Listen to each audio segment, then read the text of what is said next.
So hello guys, आज मैं आपके लिए लेकर आया हूँ मूवी द कोमनचेरोस की, जो 1961 की सिनेमा स्को वेस्टर्न फिल्म है, जिसका निर्देशन माइकल कर्टिस ने किया है। ये पॉल वेलमैन की 1952 की इसी नाम की उपन्यास पर आधारित है। इसमें जॉन वैन स्टुअर्ट व्हीटमैन ने अभिनय किया है। सहायक कलाकारों में Ina Balin, Lee Marvin, Nehemiah परफॉर्म, Bruce Cabot, Jack Elam, John O'Brien, Patrick Wayne, Edgar Buchanan शामिल है। इसके अलावा वेस्टर्न फिल्म के दिग्गज Bob Steele, Guinn, Big Boy Williams, Harry Carey junior ने भी अपने श्रेय की सहायक की भूमिका दी है। मूवी के निर्देशक थे Michael Curtis. John when movie में के जो पटकथा लिखी थी वो जेम्स एडवर्ड ग्रांट व क्लेयर हफेर ने लिखी थी। मूवी का बजट था 4.26 मिलियन यूएस डॉलर, जबकि इसने बॉक्स ऑफिस पर मात्र 3.5 मिलियन डॉलर की कमाई की थी। स्टुअर्ट वेटमैन और इनकी पत्नी।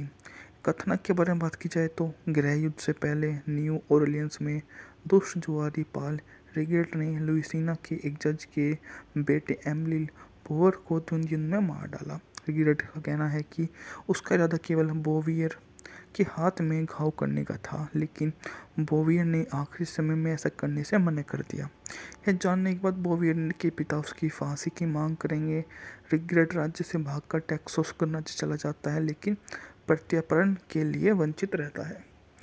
टेक्सास जाते समय की रहस्यमय महिला पिलर गेल के साथ में मुलाकात के बाद रिग्रेट को Texas Ranger Captain Jack Cutter द्वारा पकड़ लिया जाता है, जो रिश्वत के उसके प्रस्ताव को अस्वीकार कर देता है। उसे भागने के प्रयासों को विफल कर देता है। हालांकि कटर के पूर्व घर को कामंच भारतीयों का एक समूह द्वारा चलाए जाने के बाद रिग्रेट सफलतापूर्वक कटर को बेहोश कर देता है और भाग जाता है। कटर शर्मिंदा में अपने पद पर लौटता है, लेकिन जल्द ही मुख्य कार्य शुरू कर देता है। डाकू कोमनचेरोस का गिरोह पीछा करना, जिसके बारे में उसे संदेह है। वे पैसा कमाने और सीमा पर लगातार हिंसा की स्थिति बनाए रखने के लिए कोमंच को अवैध रूप से बंदूक और विस्की की आपूर्ति कर रहे हैं। रेंजर्स ने मैकबोन नामक एक हाल ही में ही पूर्व अपराधी को गिरफ्तार किया, जिसे चोरी की गई बंदूकों को एक वैगन लोड के साथ पकड़ लिया गया था, जो संभवतः कॉमन क्षेत्र के नियत थी। यह तर्क देते हुए कोमनचेरोस वास्तव में मैकबेन से नहीं मिले थे, उसे पहचान नहीं पाएंगे। कटर मैकबोन रूप में मिलन स्थल पर जाता है। उसकी मुलाकात कॉमन तस्कर टूली क्रो से होती है। दोनों आदमी एक सहज साझेदारी बनाते हैं। उस रात ताश खेलते समय कटर अप्रत्याशित रूप से रिग्रेट से टकरा जाता है, जो उसकी पिछली बातचीत को छुपाता है। हालांकि क्रो का संबंध जो को पहचान लेता है। यहाँ पर ही कहानी चलती रहती है। उत्पादन भी इस मूवी का काफ़ी शानदार रहा था। प्रोडक्शन हाउस ने इस मूवी में बहुत सारे पैसे लगाए थे, जिसकी बदौलत मूवी को काफ़ी अच्छे ढंग से बनाया गया। एक्टरों की फीस भी बहुत ज़्यादा थी।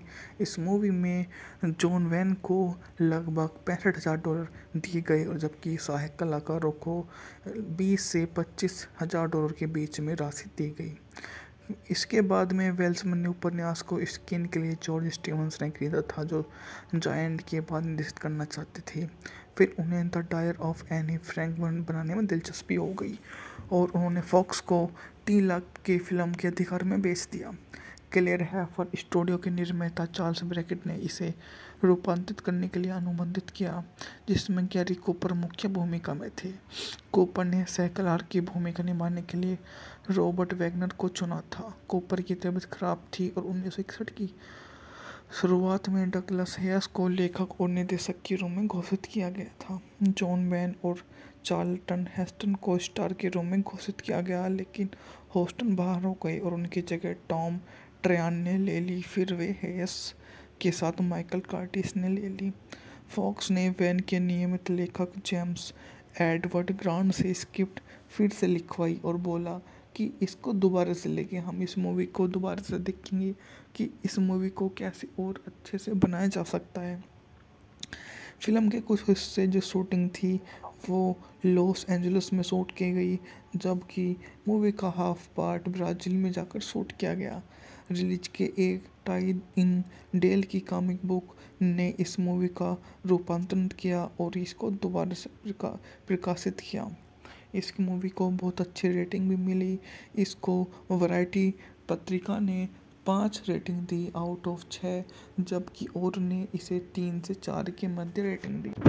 सो हेलो गाइस, आज मैं आपके लिए लेकर आया हूँ मूवी द कोमनचेरोस्की, जो 1961 की सिनेमा स्को वेस्टर्न फिल्म है, जिसका निर्देशन माइकल कर्टिस ने किया है। ये पॉल वेलमैन की 1952 की इसी नाम के उपन्यास पर आधारित है। इसमें जॉन वैन स्टुअर्ट व्हीटमैन ने अभिनय किया है। सहायक कलाकारों में Ina Balin, Lee Marvin, Nehemiah परफॉर्म, Bruce Cabot, Jack Elam, John O'Brien, Patrick Wayne, Edgar Buchanan शामिल है। इसके अलावा वेस्टर्न फिल्म के दिग्गज Bob Steele, Guinn, Big Boy Williams, Harry Carey junior ने भी अपने श्रेय की सहायक की भूमिका दी है।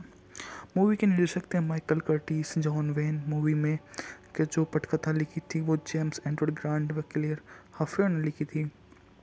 मूवी का बजट था 4.26 मिलियन यूएस डॉलर, जबकि इसने बॉक्स ऑफिस पर मात्र 3.5 मिलियन डॉलर की कमाई की थी। स्टुअर्ट व्हीटमैन और उनकी पत्नी। कथानक के बारे में बात की जाए तो गृह युद्ध से पहले न्यू ऑरलियंस में दुष्ट जुआरी पाल रिगेट ने लुइसियाना के एक जज के बेटे एमिली पोवर को द्वंद्व युद्ध में मार डाला। रिगेट का कहना है कि उसका इरादा केवल बोवियर के हाथ में घाव करने का था, लेकिन बोवियर ने आखिरी समय में ऐसा करने से मना कर दिया। यह जानने के बाद बोवियर के पिता उसकी फांसी की मांग करेंगे। रिगेट राज्य से भागकर टेक्सास राज्य चला जाता है, लेकिन प्रत्यार्पण के लिए वंचित रहता है। टेक्सास जाते समय की रहस्यमय महिला पिलर गेल के साथ में मुलाकात के बाद रिगेट को Texas Ranger Captain Jack Cutter द्वारा पकड़ लिया जाता है, जो रिश्वत के उसके प्रस्ताव को अस्वीकार कर देता है। उसे भागने के प्रयासों को विफल कर देता है। हालांकि कटर के पूर्व घर को कामंच भारतीयों का एक समूह द्वारा चलाए जाने के बाद रिगेट सफलतापूर्वक कटर को बेहोश कर देता है और भाग जाता है। कटर शर्मिंदा में अपने पद पर लौटता है, लेकिन जल्द ही मुख्य कार्य शुरू कर देता है। डाकू कोमनचेरोस का गिरोह पीछा करना, जिसके बारे में उसे संदेह है। वे पैसा कमाने और सीमा पर लगातार हिंसा की स्थिति बनाए रखने के लिए कोमंच को अवैध रूप से बंदूक और विस्की की आपूर्ति कर रहे हैं। रेंजर्स ने मैकबोन नामक एक हाल ही में ही पूर्व अपराधी को गिरफ्तार किया, जिसे चोरी की गई बंदूकों को एक वैगन लोड के साथ पकड़ लिया गया था, जो संभवतः कोमंच क्षेत्र के नियत थी। यह तर्क देते हुए कोमनचेरोस वास्तव में मैकबेन से नहीं मिले थे, उसे पहचान नहीं पाएंगे। कटर मैकबोन रूप में मिलन स्थल पर जाता है। उसकी मुलाकात कॉमन तस्कर टूली क्रो से होती है। दोनों आदमी एक सहज साझेदारी बनाते हैं। उस रात ताश खेलते समय कटर अप्रत्याशित रूप से रिगेट से टकरा जाता है, जो उसकी पिछली बातचीत को छुपाता है। हालांकि क्रो का संबंध जो को पहचान लेता है। यहाँ पर ही कहानी चलती रहती है।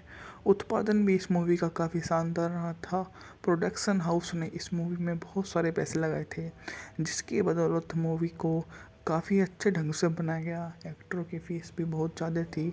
इस मूवी में जॉन वैन को लगभग $65,000 दिए गए, और जबकि सहायक कलाकारों को 20 से $25,000 के बीच में राशि दी गई। इसके बाद में वेल्समैन ने उपन्यास को स्क्रीन के लिए जॉर्ज स्टीवंस ने खरीदा था, जो जायंट के बाद निर्देशित करना चाहते थे।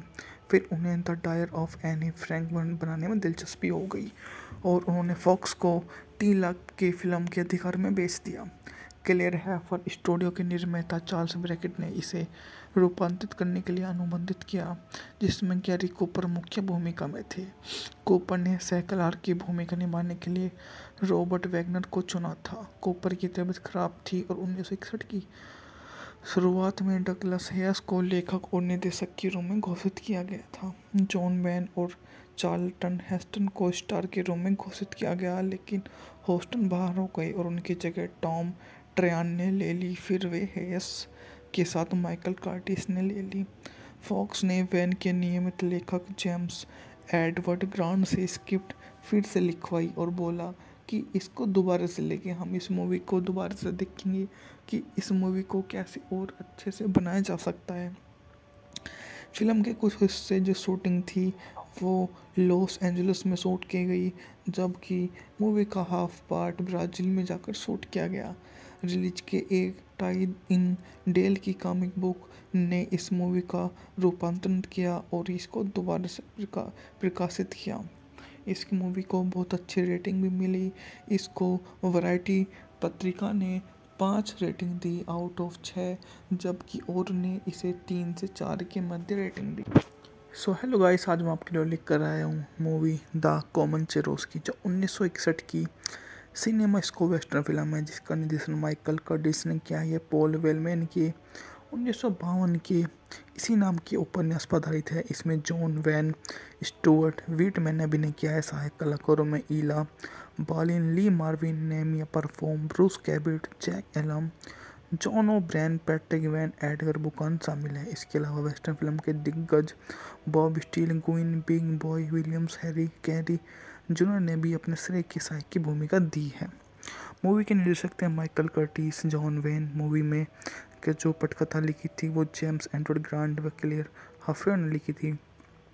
मूवी का बजट था 4.26 मिलियन US डॉलर, जबकि इसने बॉक्स ऑफिस पर मात्र 3.5 मिलियन डॉलर की कमाई की थी। स्टुअर्ट व्हिटमैन और इनकी पत्नी। कथानक के बारे में बात की जाए तो गृह युद्ध से पहले न्यू ऑरलियंस में दुष्ट जुआरी पाल रिगेट ने लुइसियाना के एक जज के बेटे एमिली बोवर को द्वंद्व युद्ध में मार डाला। रिगेट का कहना है कि उसका इरादा केवल बोवियर के हाथ में घाव करने का था, लेकिन बोवियर ने आखिरी समय में ऐसा करने से मना कर दिया।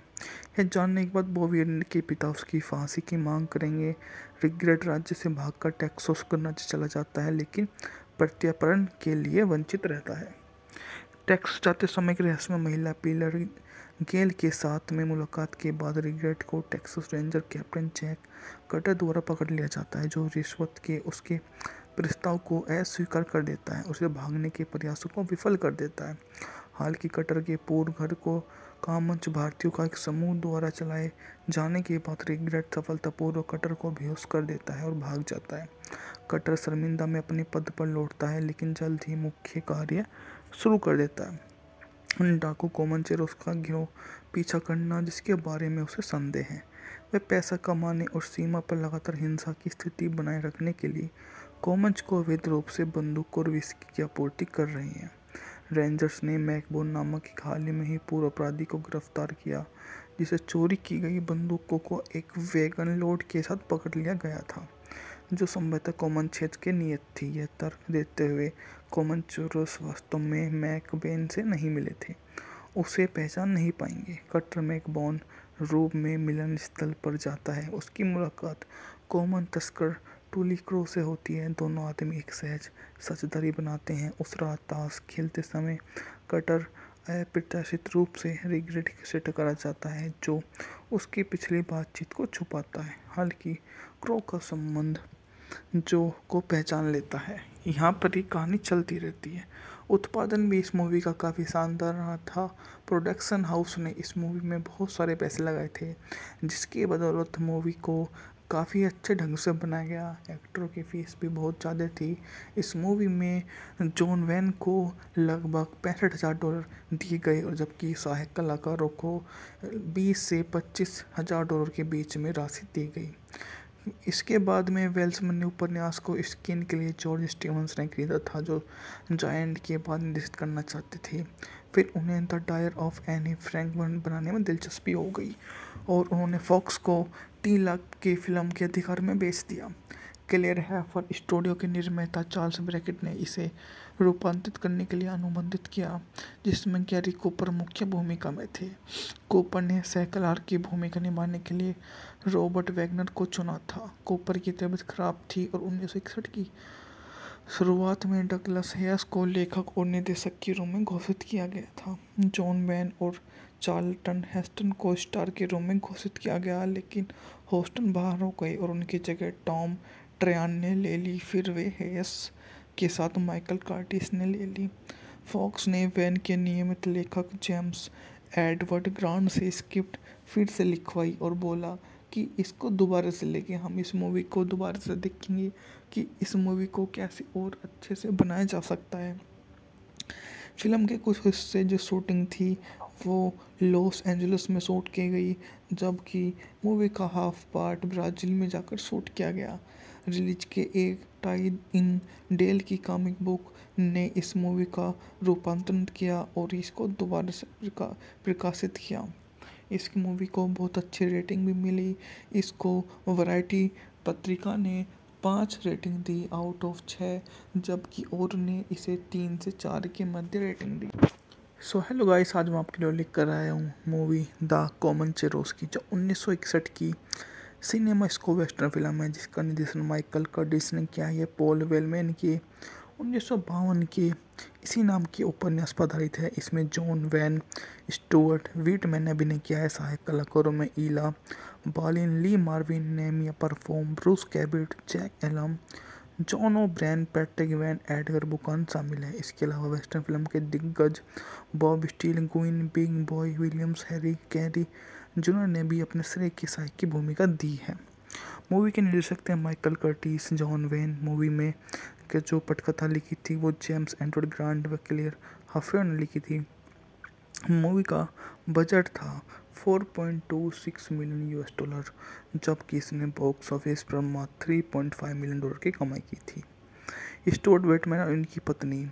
कथानक के बारे में बात की जाए तो गृह युद्ध से पहले न्यू ऑरलियंस में दुष्ट जुआरी पाल रिगेट ने लुइसियाना के एक जज के बेटे एमिली पोवर को द्वंद्व युद्ध में मार डाला। रिगेट का कहना है कि उसका इरादा केवल बोवियर के हाथ में घाव करने का था, लेकिन बोवियर ने आखिरी समय में ऐसा करने से मना कर दिया। यह जानने के बाद बोवियर के पिता उसकी फांसी की मांग करेंगे। रिगेट राज्य से भागकर टेक्सास राज्य चला जाता है, लेकिन प्रत्यार्पण के लिए वंचित रहता है। टेक्सास जाते समय की रहस्यमय महिला पिलर गेल के साथ में मुलाकात के बाद रिगेट को Texas Ranger Captain Jack Cutter द्वारा पकड़ लिया जाता है, जो रिश्वत के उसके प्रस्ताव को अस्वीकार कर देता है। उसे भागने के प्रयासों को विफल कर देता है। हालांकि कटर के पूर्व घर को कामंच भारतीयों का एक समूह द्वारा चलाए जाने के बाद रिगेट सफलतापूर्वक कटर को बेहोश कर देता है और भाग जाता है। कटर शर्मिंदा में अपने पद पर लौटता है, लेकिन जल्द ही मुख्य कार्य शुरू कर देता है। डाकू कोमनचेरोस्की का गिरोह पीछा करना, जिसके बारे में उसे संदेह है। वे पैसा कमाने और सीमा पर लगातार हिंसा की स्थिति बनाए रखने के लिए कोमंच को अवैध रूप से बंदूक और विस्की की आपूर्ति कर रहे हैं। रेंजर्स ने मैकबोन नामक एक हाल ही में ही पूर्व अपराधी को गिरफ्तार किया, जिसे चोरी की गई बंदूकों को एक वैगन लोड के साथ पकड़ लिया गया था, जो संभवतः कॉमन क्षेत्र की नियत थी। यह तर्क देते हुए कोमनचेरोस वास्तव में मैकबेन से नहीं मिले थे, उसे पहचान नहीं पाएंगे। कटर मैकबोन रूप में मिलन स्थल पर जाता है। उसकी मुलाकात कॉमन तस्कर टूली क्रो से होती है। दोनों आदमी एक सहज साझेदारी बनाते हैं। उस रात ताश खेलते समय कटर अप्रत्याशित रूप से रिगेट से टकरा जाता है, जो उसकी पिछली बातचीत को छुपाता है। हालांकि क्रो का संबंध जो को पहचान लेता है। यहाँ पर ही कहानी चलती रहती है। उत्पादन भी इस मूवी का काफ़ी शानदार रहा था। प्रोडक्शन हाउस ने इस मूवी में बहुत सारे पैसे लगाए थे, जिसकी बदौलत मूवी को काफ़ी अच्छे ढंग से बनाया गया। एक्टरों की फीस भी बहुत ज़्यादा थी। इस मूवी में जॉन वैन को लगभग $65,000 दिए गए, और जबकि सहायक कलाकारों को 20 से $25,000 के बीच में राशि दी गई। इसके बाद में वेल्समैन ने उपन्यास को स्क्रीन के लिए जॉर्ज स्टीवंस ने खरीदा था, जो जायंट के बाद निर्देशित करना चाहते थे। फिर उन्हें the dire of Anne Frank बनाने में दिलचस्पी हो गई, और उन्होंने फॉक्स को 3 लाख के फिल्म के अधिकार में बेच दिया। क्लेयर हैफर स्टूडियो के निर्माता चार्ल्स ब्रैकेट ने इसे रूपांतरित करने के लिए अनुबंधित किया, जिसमें गैरी कूपर मुख्य भूमिका में थे। कूपर ने सहकलार की भूमिका निभाने के लिए रॉबर्ट वैगनर को चुना था। कूपर की तबीयत खराब थी और 1961 की शुरुआत में डगलस हैस को लेखक और निर्देशक के रूप में घोषित किया गया था। जॉन वैन और चार्ल्टन हेस्टन को स्टार के रूप में घोषित किया गया, लेकिन हेस्टन बाहर हो गए और उनकी जगह टॉम ट्रयान ने ले ली। फिर वे हैस के साथ माइकल कर्टिस ने ले ली। फॉक्स ने वैन के नियमित लेखक जेम्स एडवर्ड ग्रांट से स्क्रिप्ट फिर से लिखवाई और बोला कि इसको दोबारा से लेके हम इस मूवी को दोबारा से देखेंगे कि इस मूवी को कैसे और अच्छे से बनाया जा सकता है। फिल्म के कुछ हिस्से जो शूटिंग थी वो लॉस एंजलिस में शूट की गई, जबकि मूवी का हाफ पार्ट ब्राज़ील में जाकर शूट किया गया। रिलीज के एक टाई इन डेल की कॉमिक बुक ने इस मूवी का रूपांतरण किया और इसको दोबारा से प्रकाशित किया। इस मूवी को बहुत अच्छी रेटिंग भी मिली। इसको वैरायटी पत्रिका ने 5 रेटिंग दी आउट ऑफ 6, जबकि और ने इसे 3 से 4 के मध्य रेटिंग दी। सो हेलो गाइस, आज मैं आपके लिए लिख कर आया हूँ मूवी द कोमनचेरोस्की, जो 1961 की सिनेमा स्कोप वेस्टर्न फिल्म है, जिसका निर्देशन माइकल कर्टिस ने किया है। पॉल वेलमैन की 1952 के इसी नाम के उपन्यास पर आधारित है। इसमें जॉन वैन स्टुअर्ट व्हिटमैन ने अभिनय किया है। सहायक कलाकारों में Ina Balin, Lee Marvin, Nehemiah परफॉर्म, Bruce Cabot, Jack Elam, John O'Brien, Patrick Wayne, Edgar Buchanan शामिल है। इसके अलावा वेस्टर्न फिल्म के दिग्गज Bob Steele, Guinn, Big Boy Williams, Harry Carey junior ने भी अपने श्रेय की सहायक की भूमिका दी है। मूवी के निर्देशक थे Michael Curtis. John when movie में के जो पटकथा लिखी थी वो जेम्स एडवर्ड ग्रांट व क्लेयर हफेयर ने लिखी थी। मूवी का बजट था 4.26 मिलियन US डॉलर, जबकि इसने बॉक्स ऑफिस पर मात्र 3.5 मिलियन डॉलर की कमाई की थी। स्टुअर्ट व्हिटमैन और उनकी पत्नी। कथानक के बारे में बात की जाए तो गृह युद्ध से पहले न्यू ऑरलियंस में दुष्ट जुआरी पाल रिगेट ने लुइसियाना के एक जज के बेटे एमिली बोवर को द्वंद्व में मार डाला। रिगेट का कहना है कि उसका इरादा केवल बोवियर के हाथ में घाव करने का था, लेकिन बोवियर ने आखिरी समय में ऐसा करने से मना कर दिया। यह जानने के बाद बोवियर के पिता उसकी फांसी की मांग करेंगे। रिगेट राज्य से भागकर टेक्सास राज्य चला जाता है, लेकिन प्रत्यार्पण के लिए वंचित रहता है।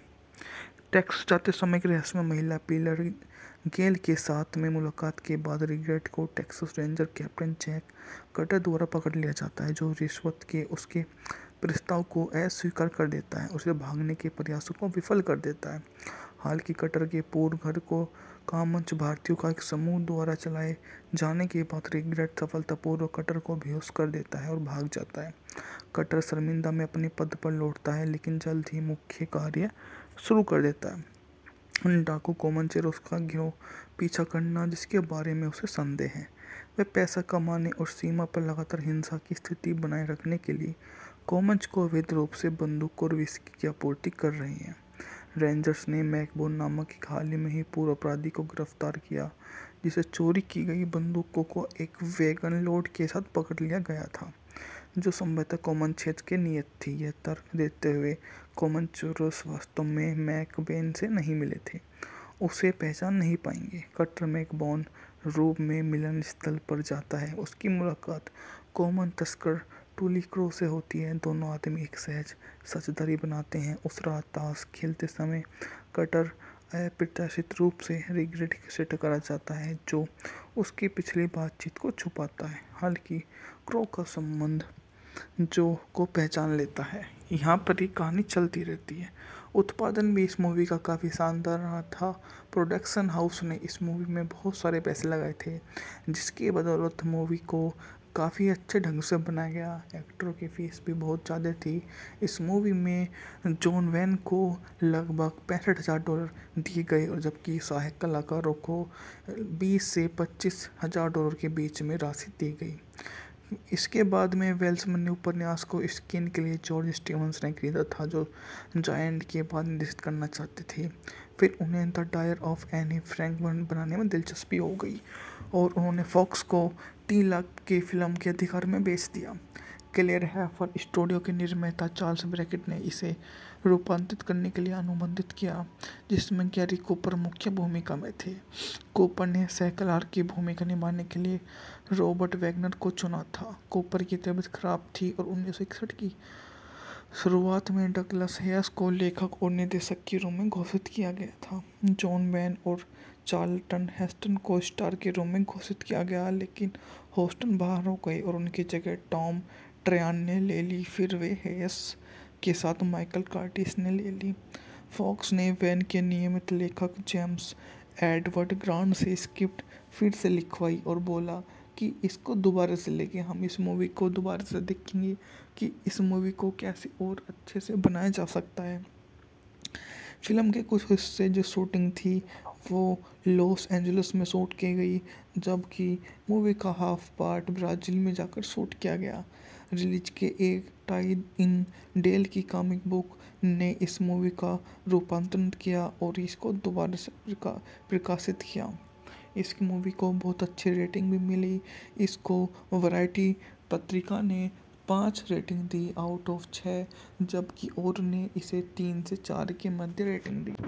सो हेलो गाइस, आज मैं आपके लिए लेकर आया हूँ मूवी द कोमनचेरोस्की, जो 1961 की सिनेमा स्को वेस्टर्न फिल्म है, जिसका निर्देशन माइकल कर्टिस ने किया है। पॉल वेलमैन की 1952 की इसी नाम की उपन्यास पर आधारित है। इसमें जॉन वैन स्टुअर्ट व्हिटमैन ने अभिनय किया है। सहायक कलाकारों में Ina Balin, Lee Marvin, Nehemiah परफॉर्म, Bruce Cabot, Jack Elam, John O'Brien, Patrick Wayne, Edgar Buchanan शामिल है। इसके अलावा वेस्टर्न फिल्म के दिग्गज Bob Steele, Guinn, Big Boy Williams, Harry Carey junior ने भी अपने श्रेय की सहायक की भूमिका दी है। मूवी के निर्देशक थे Michael Curtis. John when movie में के जो पटकथा लिखी थी वो जेम्स एडवर्ड ग्रांट व क्लेयर हफेयर ने लिखी थी।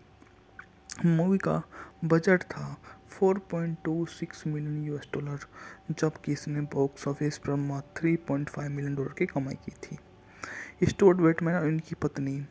कथानक के बारे में बात की जाए तो गृह युद्ध से पहले न्यू ऑरलियंस में दुष्ट जुआरी पाल रिगेट ने लुइसियाना के एक जज के बेटे एमिली बोवर को द्वंद्व युद्ध में मार डाला। रिगेट का कहना है कि उसका इरादा केवल बोवियर के हाथ में घाव करने का था, लेकिन बोवियर ने आखिरी समय में ऐसा करने से मना कर दिया। यह जानने के बाद बोवियर के पिता उसकी फांसी की मांग करेंगे। रिगेट राज्य से भागकर टेक्सास राज्य चला जाता है, लेकिन प्रत्यार्पण के लिए वंचित रहता है। टेक्सास जाते समय की रहस्यमय महिला पिलर गेल के साथ में मुलाकात के बाद रिगेट को Texas Ranger Captain Jack Cutter द्वारा पकड़ लिया जाता है, जो रिश्वत के उसके प्रस्ताव को अस्वीकार कर देता है, उसे भागने के प्रयासों को विफल कर देता है।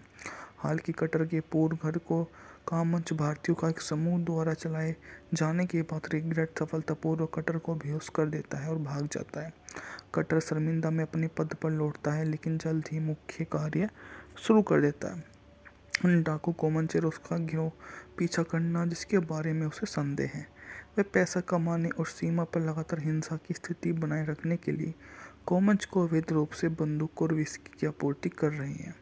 रेंजर्स ने मैकबोन नामक एक हाल ही में ही पूर्व अपराधी को गिरफ्तार किया, जिसे चोरी की गई बंदूकों को एक वैगन लोड के साथ पकड़ लिया गया था, जो संभवतः कोमन क्षेत्र के नियत थी। यह तर्क देते हुए कोमनचेरोस वास्तव में मैकबेन से नहीं मिले थे, उसे पहचान नहीं पाएंगे। कटर मैकबोन रूप में मिलन स्थल पर जाता है। उसकी मुलाकात कोमन तस्कर टूली क्रो से होती है। दोनों आदमी एक सहज साझेदारी बनाते हैं। उस रात ताश खेलते समय कटर अप्रत्याशित रूप से रिगेट से टकरा जाता है, जो उसकी पिछली बातचीत को छुपाता है। हालांकि क्रो का संबंध जो को पहचान लेता है। यहाँ पर ही कहानी चलती रहती है।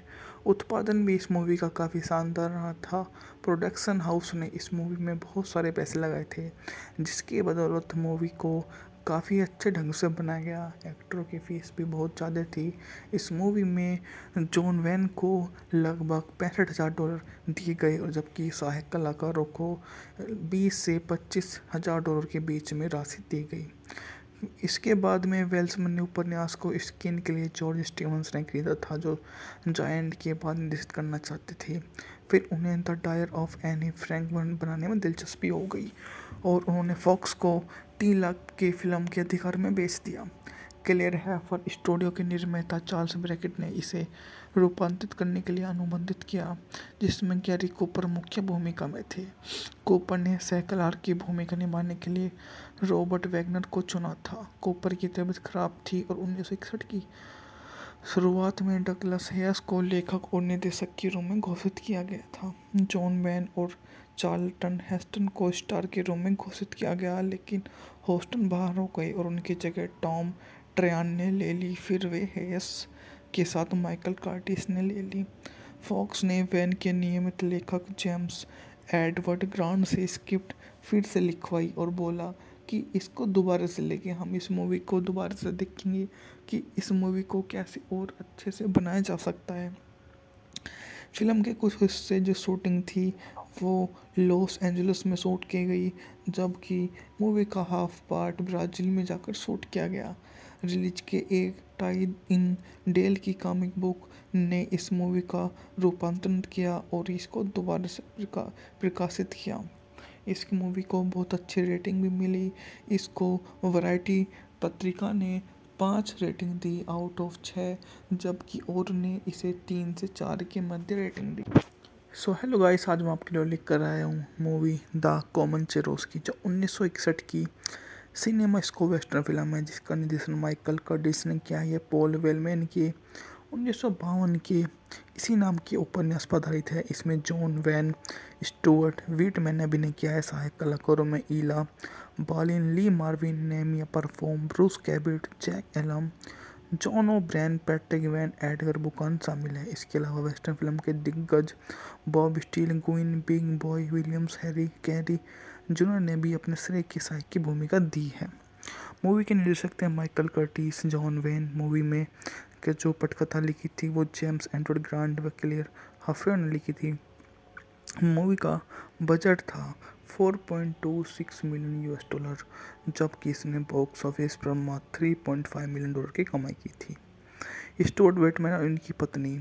कथानक के बारे में बात की जाए तो गृह युद्ध से पहले न्यू ऑरलियंस में दुष्ट जुआरी पाल रिगेट ने लुइसियाना के एक जज के बेटे एमिली बोवर को युद्ध में मार डाला। रिगेट का कहना है कि उसका इरादा केवल बोवियर के हाथ में घाव करने का था, लेकिन बोवियर ने आखिरी समय में ऐसा करने से मना कर दिया।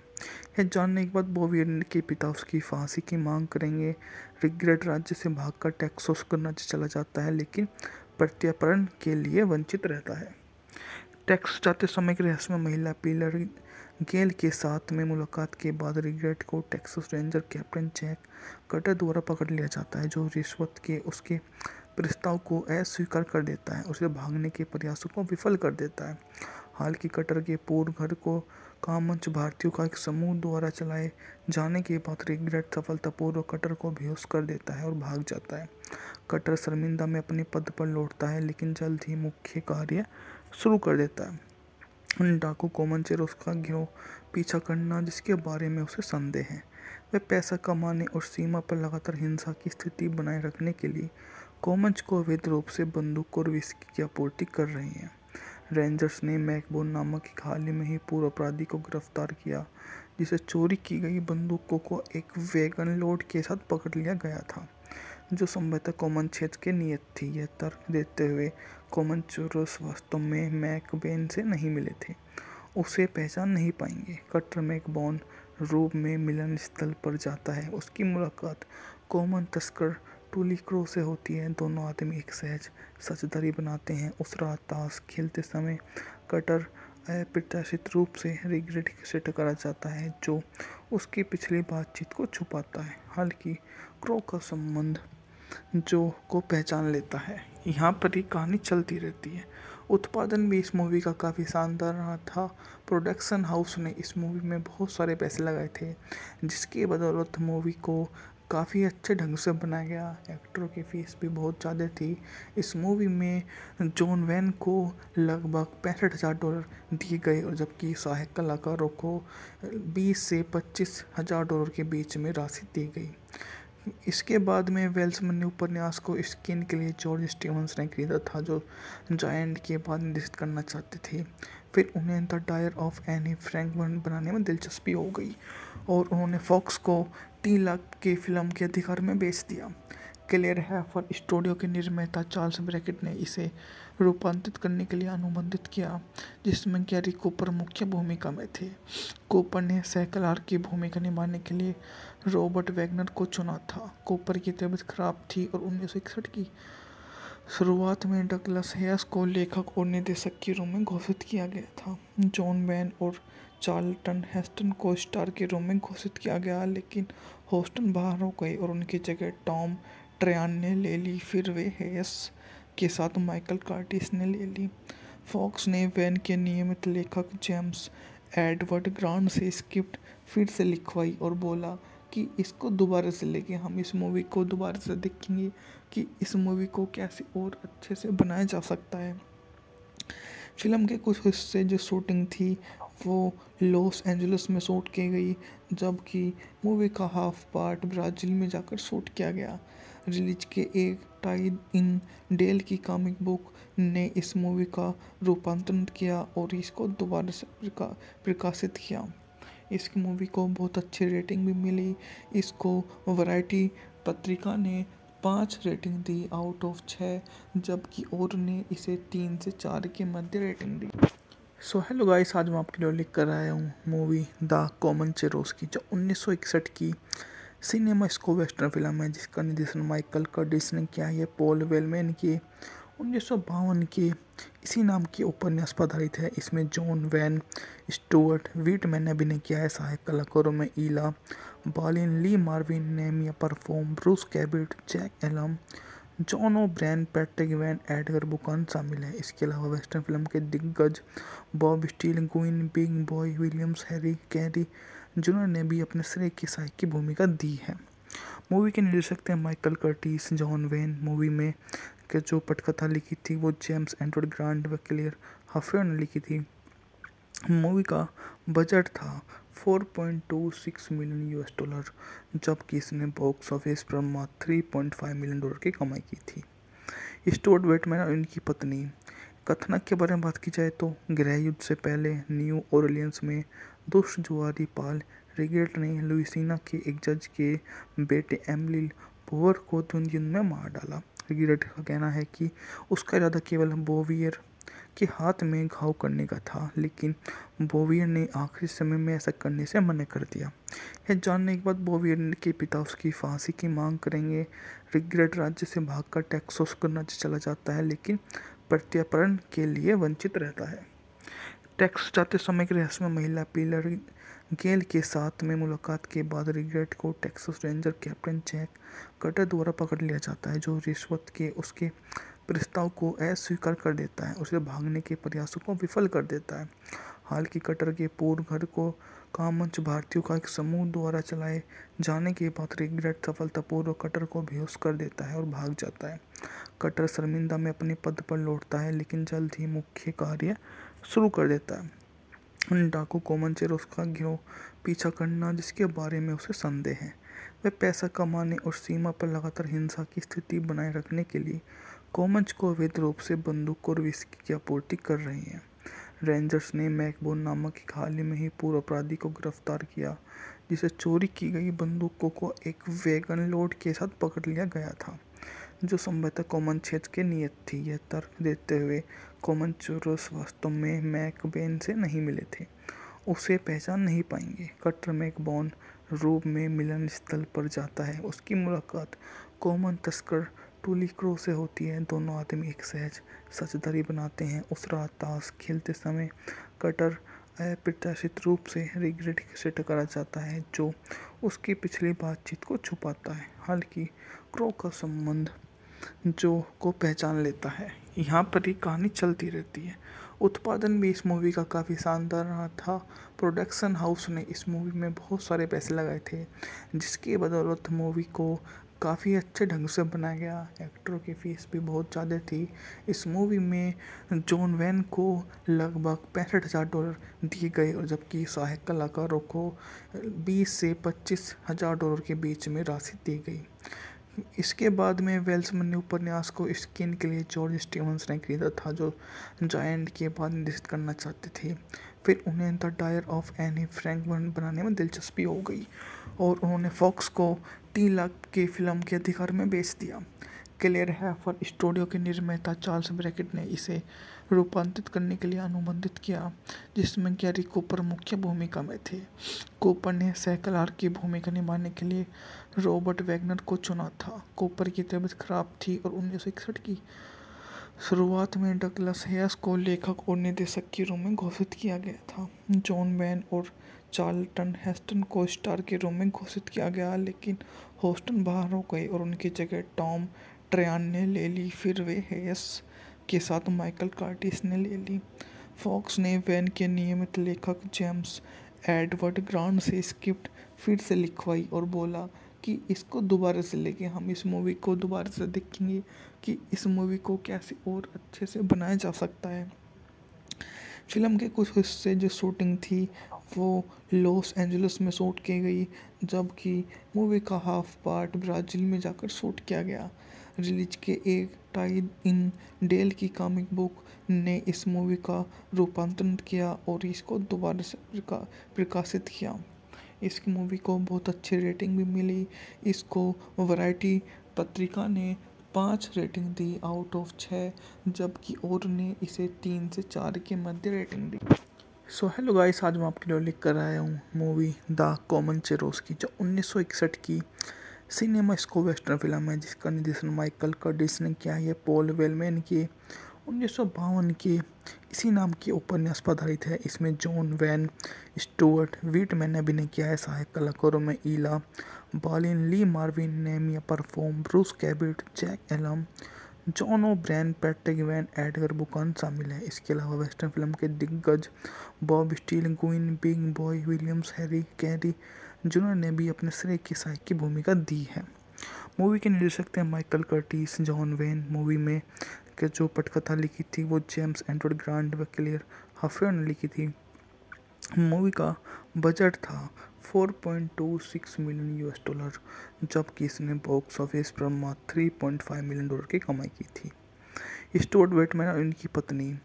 कथानक के बारे में बात की जाए तो गृह युद्ध से पहले न्यू ओरलियंस में दुष्ट जुआरी पाल रिगेट ने लुइसियाना के एक जज के बेटे एमिली बोवर को युद्ध में मार डाला। रिगेट का कहना है कि उसका इरादा केवल बोवियर के हाथ में घाव करने का था, लेकिन बोवियर ने आखिरी समय में ऐसा करने से मना कर दिया।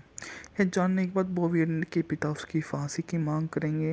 रिगेट राज्य से भागकर टेक्सास करना चला जाता है, लेकिन प्रत्यार्पण के लिए वंचित रहता है।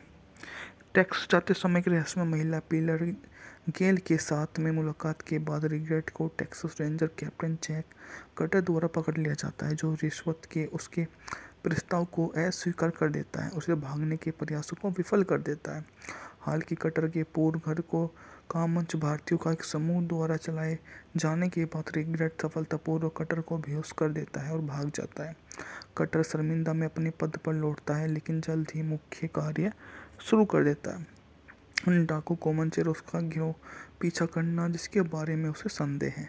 वे पैसा कमाने और सीमा पर लगातार हिंसा की स्थिति बनाए रखने के लिए कोमंच को अवैध रूप से बंदूक और विस्की की आपूर्ति कर रहे हैं। रेंजर्स ने मैकबोन नामक एक हाल ही में ही पूर्व अपराधी को गिरफ्तार किया, जिसे चोरी की गई बंदूकों को एक वैगन लोड के साथ पकड़ लिया गया था, जो संभवतः कॉमन क्षेत्र की नियत थी। यह तर्क देते हुए कोमनचेरोस वास्तव में मैकबेन से नहीं मिले थे, उसे पहचान नहीं पाएंगे। कटर मैकबोन रूप में मिलन स्थल पर जाता है। उसकी मुलाकात कॉमन तस्कर टूली क्रो से होती है। दोनों आदमी एक सहज साझेदारी बनाते हैं। उस रात ताश खेलते समय कटर अप्रत्याशित रूप से रिगेट से टकरा जाता है, जो उसकी पिछली बातचीत को छुपाता है। हालांकि क्रो का संबंध जो को पहचान लेता है। यहाँ पर ही कहानी चलती रहती है। उत्पादन भी इस मूवी का काफ़ी शानदार रहा था। प्रोडक्शन हाउस ने इस मूवी में बहुत सारे पैसे लगाए थे, जिसकी बदौलत मूवी को काफ़ी अच्छे ढंग से बनाया गया। एक्टरों की फीस भी बहुत ज़्यादा थी। इस मूवी में जॉन वैन को लगभग $65,000 दिए गए, और जबकि सहायक कलाकारों को 20 से $25,000 के बीच में राशि दी गई। इसके बाद में वेल्समैन ने उपन्यास को स्क्रीन के लिए जॉर्ज स्टीवंस ने खरीदा था, जो जायंट के बाद निर्देशित करना चाहते थे। फिर उन्हें the dire of Anne Frank बनाने में दिलचस्पी हो गई और उन्होंने फॉक्स को 3 लाख की फिल्म के अधिकार में बेच दिया। क्लेयर हैफर स्टूडियो के निर्माता चार्ल्स ब्रैकेट ने इसे रूपांतरित करने के लिए अनुबंधित किया, जिसमें गैरी कूपर मुख्य भूमिका में थे। कूपर ने सैकलार की भूमिका निभाने के लिए रॉबर्ट वैगनर को चुना था। कूपर की तबीयत खराब थी और 1961 की शुरुआत में डगलस हैस को लेखक और निर्देशक के रूप में घोषित किया गया था। जॉन वैन और चार्ल्टन हेस्टन को स्टार के रूप में घोषित किया गया, लेकिन हेस्टन बाहर हो गए और उनकी जगह टॉम ट्रयान ने ले ली। फिर वे हैस के साथ माइकल कर्टिस ने ले ली।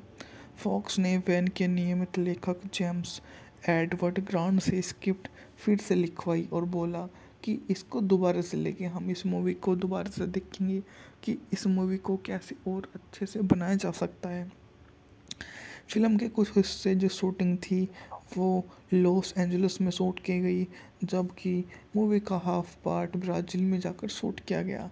रिलीज के एक टाई इन डेल की कॉमिक बुक ने इस मूवी का रूपांतरण किया और इसको दोबारा से प्रकाशित किया। इस मूवी को बहुत अच्छी रेटिंग भी मिली। इसको वैरायटी पत्रिका ने 5 रेटिंग दी आउट ऑफ 6, जबकि और ने इसे 3 से 4 के मध्य रेटिंग दी। सो हेलो गाइस, आज मैं आपके लिए लेकर आया हूँ मूवी द कोमनचेरोस्की, जो 1961 की सिनेमा स्कोप वेस्टर्न फिल्म है, जिसका निर्देशन माइकल कर्टिस ने किया है। पॉल वेलमैन की 1952 के इसी नाम के उपन्यास पर आधारित है। इसमें जॉन वैन स्टुअर्ट व्हिटमैन ने अभिनय किया है। सहायक कलाकारों में Ina Balin, Lee Marvin, Nehemiah परफॉर्म, Bruce Cabot, Jack Elam, John O'Brien, Patrick Wayne, Edgar Buchanan शामिल है। इसके अलावा वेस्टर्न फिल्म के दिग्गज Bob Steele, Guinn, Big Boy Williams, Harry Carey junior ने भी अपने श्रेय की सहायक की भूमिका दी है। मूवी के निर्देशक थे Michael Curtis. John when movie में के जो पटकथा लिखी थी वो जेम्स एडवर्ड ग्रांट व क्लेयर हफेयर ने लिखी थी। मूवी का बजट था 4.26 मिलियन US डॉलर, जबकि इसने बॉक्स ऑफिस पर मात्र 3.5 मिलियन डॉलर की कमाई की थी। स्टुअर्ट व्हिटमैन और उनकी पत्नी। कथानक के बारे में बात की जाए तो गृह युद्ध से पहले न्यू ऑरलियंस में दुष्ट जुआरी पाल रिगेट ने लुइसियाना के एक जज के बेटे एमिली बोवर को युद्ध में मार डाला। रिगेट का कहना है कि उसका इरादा केवल बोवियर के हाथ में घाव करने का था, लेकिन बोवियर ने आखिरी समय में ऐसा करने से मना कर दिया। यह जानने के बाद बोवियर के पिता उसकी फांसी की मांग करेंगे। रिगेट राज्य से भागकर टेक्सास गणराज्य चला जाता है, लेकिन प्रत्यार्पण के लिए वंचित रहता है। टेक्सास जाते समय की रहस्यमय महिला पिलर गेल के साथ में मुलाकात के बाद रिगेट को Texas Ranger Captain Jack Cutter द्वारा पकड़ लिया जाता है, जो रिश्वत के उसके प्रस्ताव को अस्वीकार कर देता है, उसे भागने के प्रयासों को विफल कर देता है। हालांकि कटर के पूर्व घर को कामंच भारतीयों का एक समूह द्वारा चलाए जाने के बाद रिगेट सफलतापूर्वक कटर को बेहोश कर देता है और भाग जाता है। कटर शर्मिंदा में अपने पद पर लौटता है, लेकिन जल्द ही मुख्य कार्य शुरू कर देता है। डाकू कोमनचेरोस्की का गिरोह पीछा करना, जिसके बारे में उसे संदेह है। वे पैसा कमाने और सीमा पर लगातार हिंसा की स्थिति बनाए रखने के लिए कोमंच को अवैध रूप से बंदूक और विस्की की आपूर्ति कर रहे हैं। रेंजर्स ने मैकबोन नामक एक हाल ही में ही पूर्व अपराधी को गिरफ्तार किया, जिसे चोरी की गई बंदूकों को एक वैगन लोड के साथ पकड़ लिया गया था, जो संभवतः कोमन क्षेत्र के नियत थी। यह तर्क देते हुए कोमनचेरोस वास्तव में मैकबेन से नहीं मिले थे, उसे पहचान नहीं पाएंगे। कटर मैकबोन रूप में मिलन स्थल पर जाता है। उसकी मुलाकात कोमन तस्कर टूली क्रो से होती है। दोनों आदमी एक सहज साझेदारी बनाते हैं। उस रात ताश खेलते समय कटर अप्रत्याशित रूप से रिगेट से टकरा जाता है, जो उसकी पिछली बातचीत को छुपाता है। हालांकि क्रो का संबंध जो को पहचान लेता है। यहाँ पर ही कहानी चलती रहती है। उत्पादन भी इस मूवी का काफ़ी शानदार रहा था। प्रोडक्शन हाउस ने इस मूवी में बहुत सारे पैसे लगाए थे, जिसकी बदौलत मूवी को काफ़ी अच्छे ढंग से बनाया गया। एक्टरों की फीस भी बहुत ज़्यादा थी। इस मूवी में जॉन वैन को लगभग $65,000 दिए गए, और जबकि सहायक कलाकारों को 20 से $25,000 के बीच में राशि दी गई। इसके बाद में वेल्समैन ने उपन्यास को स्क्रीन के लिए जॉर्ज स्टीवंस ने खरीदा था, जो जायंट के बाद निर्देशित करना चाहते थे। फिर उन्हें the dire of Anne Frank बनाने में दिलचस्पी हो गई और उन्होंने फॉक्स को 3 लाख के फिल्म के अधिकार में बेच दिया।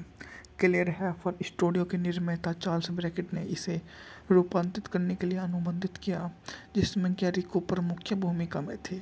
कूपर ने सैकलार की भूमिका निभाने के लिए रॉबर्ट वैगनर को चुना था। कूपर की तबीयत खराब थी और 1961 की शुरुआत में डगलस हैस को लेखक और निर्देशक के रूप में घोषित किया गया था। जॉन वैन और चार्ल्टन हेस्टन को स्टार के रूप में घोषित किया गया, लेकिन हेस्टन बाहर हो गए और उनकी जगह टॉम ट्रयान ने ले ली। फिर वे हैस के साथ माइकल कर्टिस ने ले ली।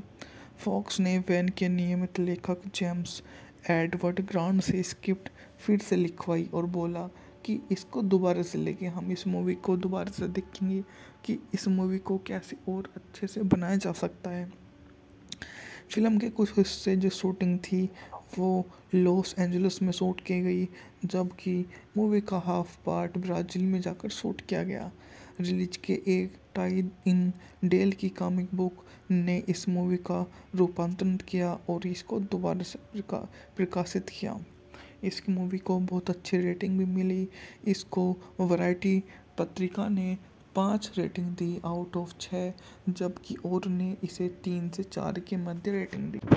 सो हेलो गाइस, आज मैं आपके लिए लेकर आया हूँ मूवी द कॉमन चेरोस्की, जो 1961 की सिनेमा स्को वेस्टर्न फिल्म है, जिसका निर्देशन माइकल कर्टिस ने किया है। पॉल वेलमैन की 1952 के इसी नाम की उपन्यास पर आधारित है। इसमें जॉन वैन स्टुअर्ट व्हिटमैन ने अभिनय किया है। सहायक कलाकारों में Ina Balin, Lee Marvin, Nehemiah परफॉर्म, Bruce Cabot, Jack Elam, John O'Brien, Patrick Wayne, Edgar Buchanan शामिल है। इसके अलावा वेस्टर्न फिल्म के दिग्गज Bob Steele, Guinn, Big Boy Williams, Harry Carey junior ने भी अपने श्रेय की सहायक की भूमिका दी है।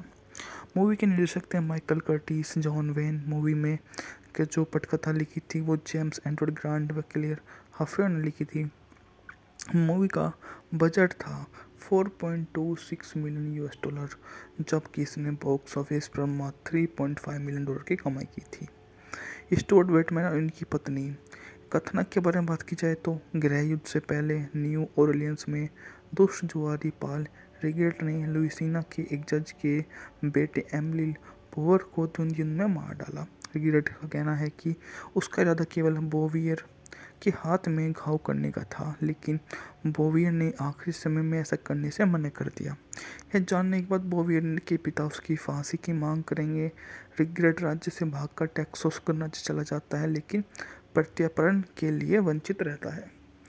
टेक्सास जाते समय की रहस्यमय महिला पिलर गेल के साथ में मुलाकात के बाद रिगेट को Texas Ranger Captain Jack Cutter द्वारा पकड़ लिया जाता है, जो रिश्वत के उसके प्रस्ताव को अस्वीकार कर देता है। उसे भागने के प्रयासों को विफल कर देता है।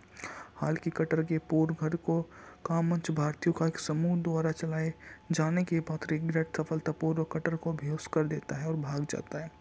कटर शर्मिंदा में अपने पद पर लौटता है, लेकिन जल्द ही मुख्य कार्य शुरू कर देता है। डाकू कोमनचेरोस का गिरोह पीछा करना, जिसके बारे में उसे संदेह है। वे पैसा कमाने और सीमा पर लगातार हिंसा की स्थिति बनाए रखने के लिए कोमंच को अवैध रूप से बंदूक और विस्की की आपूर्ति कर रहे हैं। रेंजर्स ने मैकबोन नामक एक हाल ही में ही पूर्व अपराधी को गिरफ्तार किया, जिसे चोरी की गई बंदूकों को एक वैगन लोड के साथ पकड़ लिया गया था, जो संभवतः कॉमन क्षेत्र की नियत थी। यह तर्क देते हुए कोमनचेरोस वास्तव में मैकबेन से नहीं मिले थे, उसे पहचान नहीं पाएंगे। कटर मैकबोन रूप में मिलन स्थल पर जाता है। उसकी मुलाकात कॉमन तस्कर टूली क्रो से होती है। दोनों आदमी एक सहज साझेदारी बनाते हैं। उस रात ताश खेलते समय कटर अप्रत्याशित रूप से रिगेट से टकरा जाता है, जो उसकी पिछली बातचीत को छुपाता है। हालांकि क्रो का संबंध जो को पहचान लेता है। यहाँ पर ही कहानी चलती रहती है। उत्पादन भी इस मूवी का काफ़ी शानदार रहा था। प्रोडक्शन हाउस ने इस मूवी में बहुत सारे पैसे लगाए थे, जिसकी बदौलत मूवी को काफ़ी अच्छे ढंग से बनाया गया। एक्टरों की फीस भी बहुत ज़्यादा थी। इस मूवी में जॉन वैन को लगभग $65,000 दिए गए, और जबकि सहायक कलाकारों को 20 से $25,000 के बीच में राशि दी गई। इसके बाद में वेल्समैन ने उपन्यास को स्क्रीन के लिए जॉर्ज स्टीवंस ने खरीदा था, जो जायंट के बाद निर्देशित करना चाहते थे।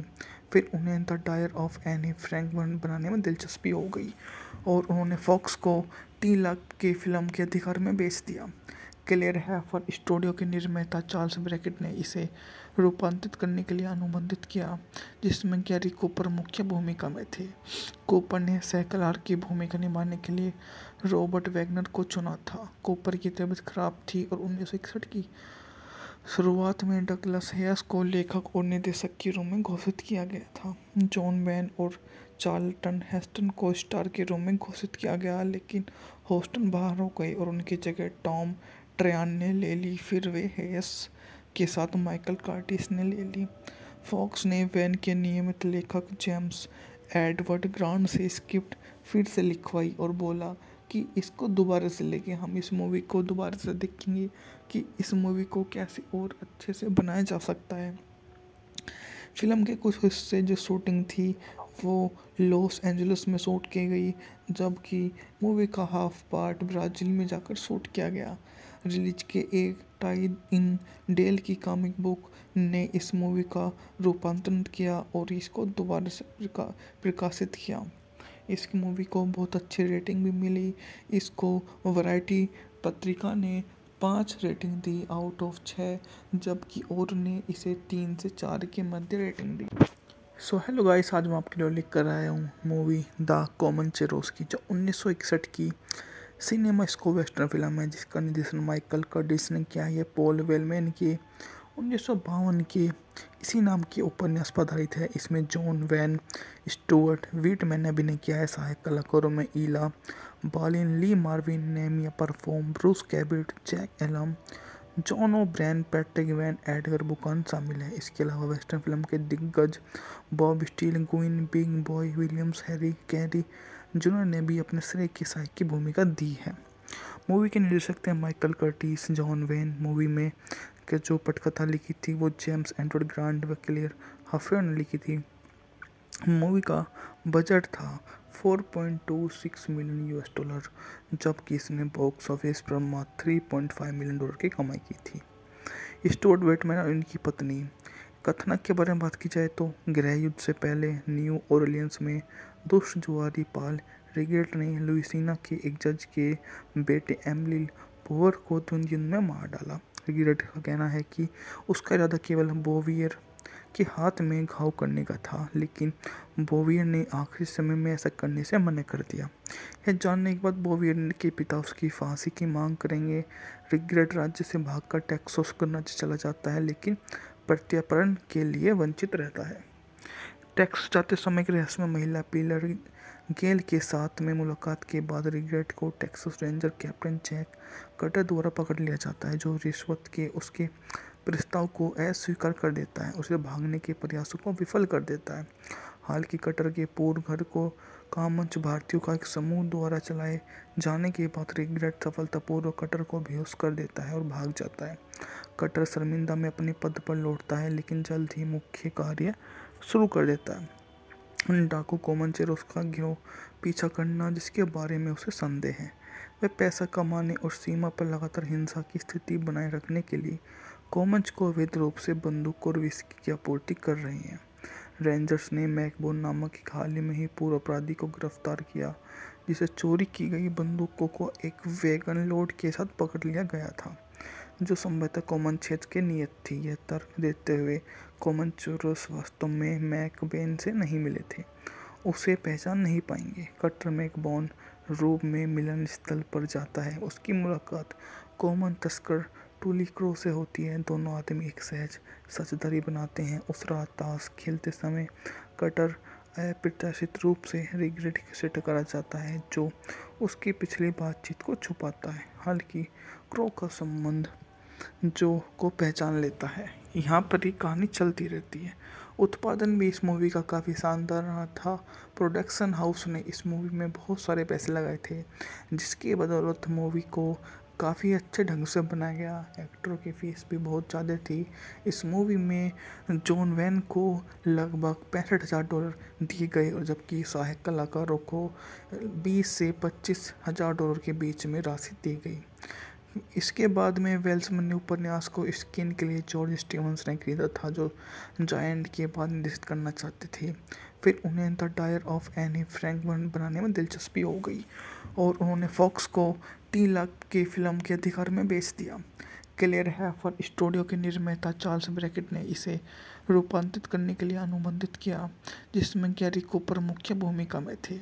कूपर ने सह-कलाकार की भूमिका निभाने के लिए रॉबर्ट वैगनर को चुना था। कूपर की तबीयत खराब थी और 1961 की शुरुआत में डगलस हैस को लेखक और निर्देशक के रूप में घोषित किया गया था। जॉन वैन और चार्ल्टन हेस्टन को स्टार के रूप में घोषित किया गया, लेकिन हेस्टन बाहर हो गए और उनकी जगह टॉम ट्रयान ने ले ली। फिर वे हैस के साथ माइकल कर्टिस ने ले ली।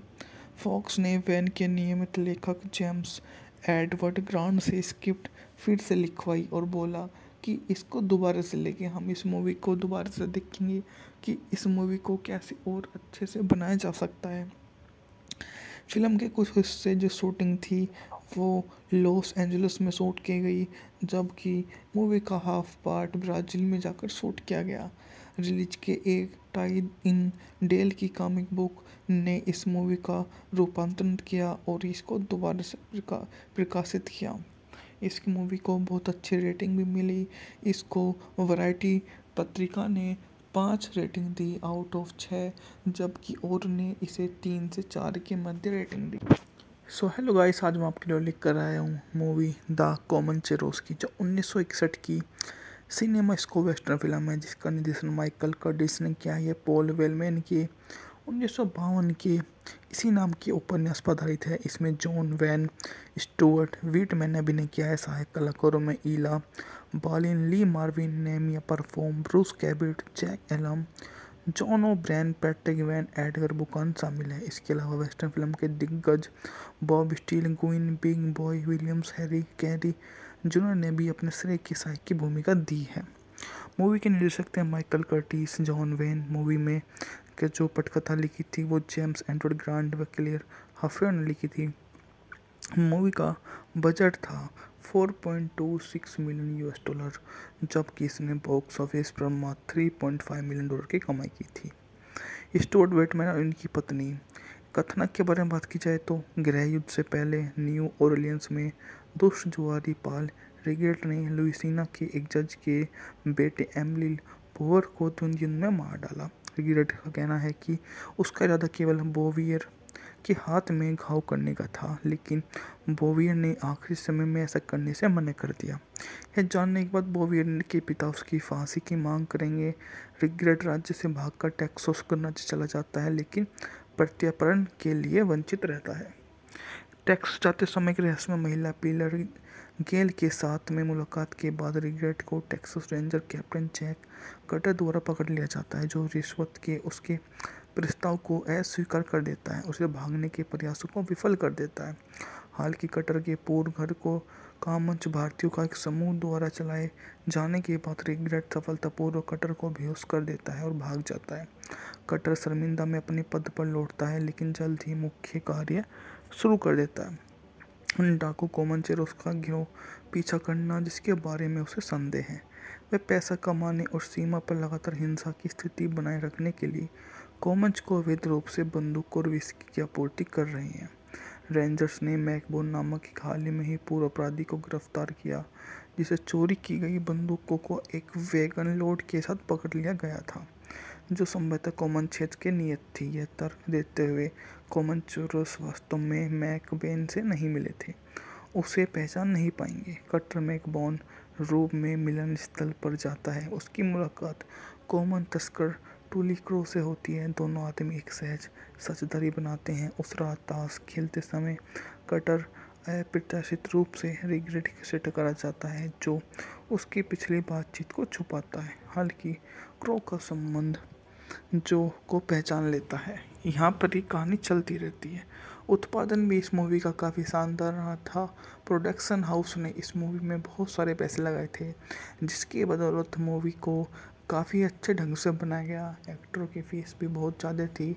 इस मूवी में जॉन वैन को लगभग $65,000 दिए गए, और जबकि सहायक कलाकारों को 20 से $25,000 के बीच में राशि दी गई।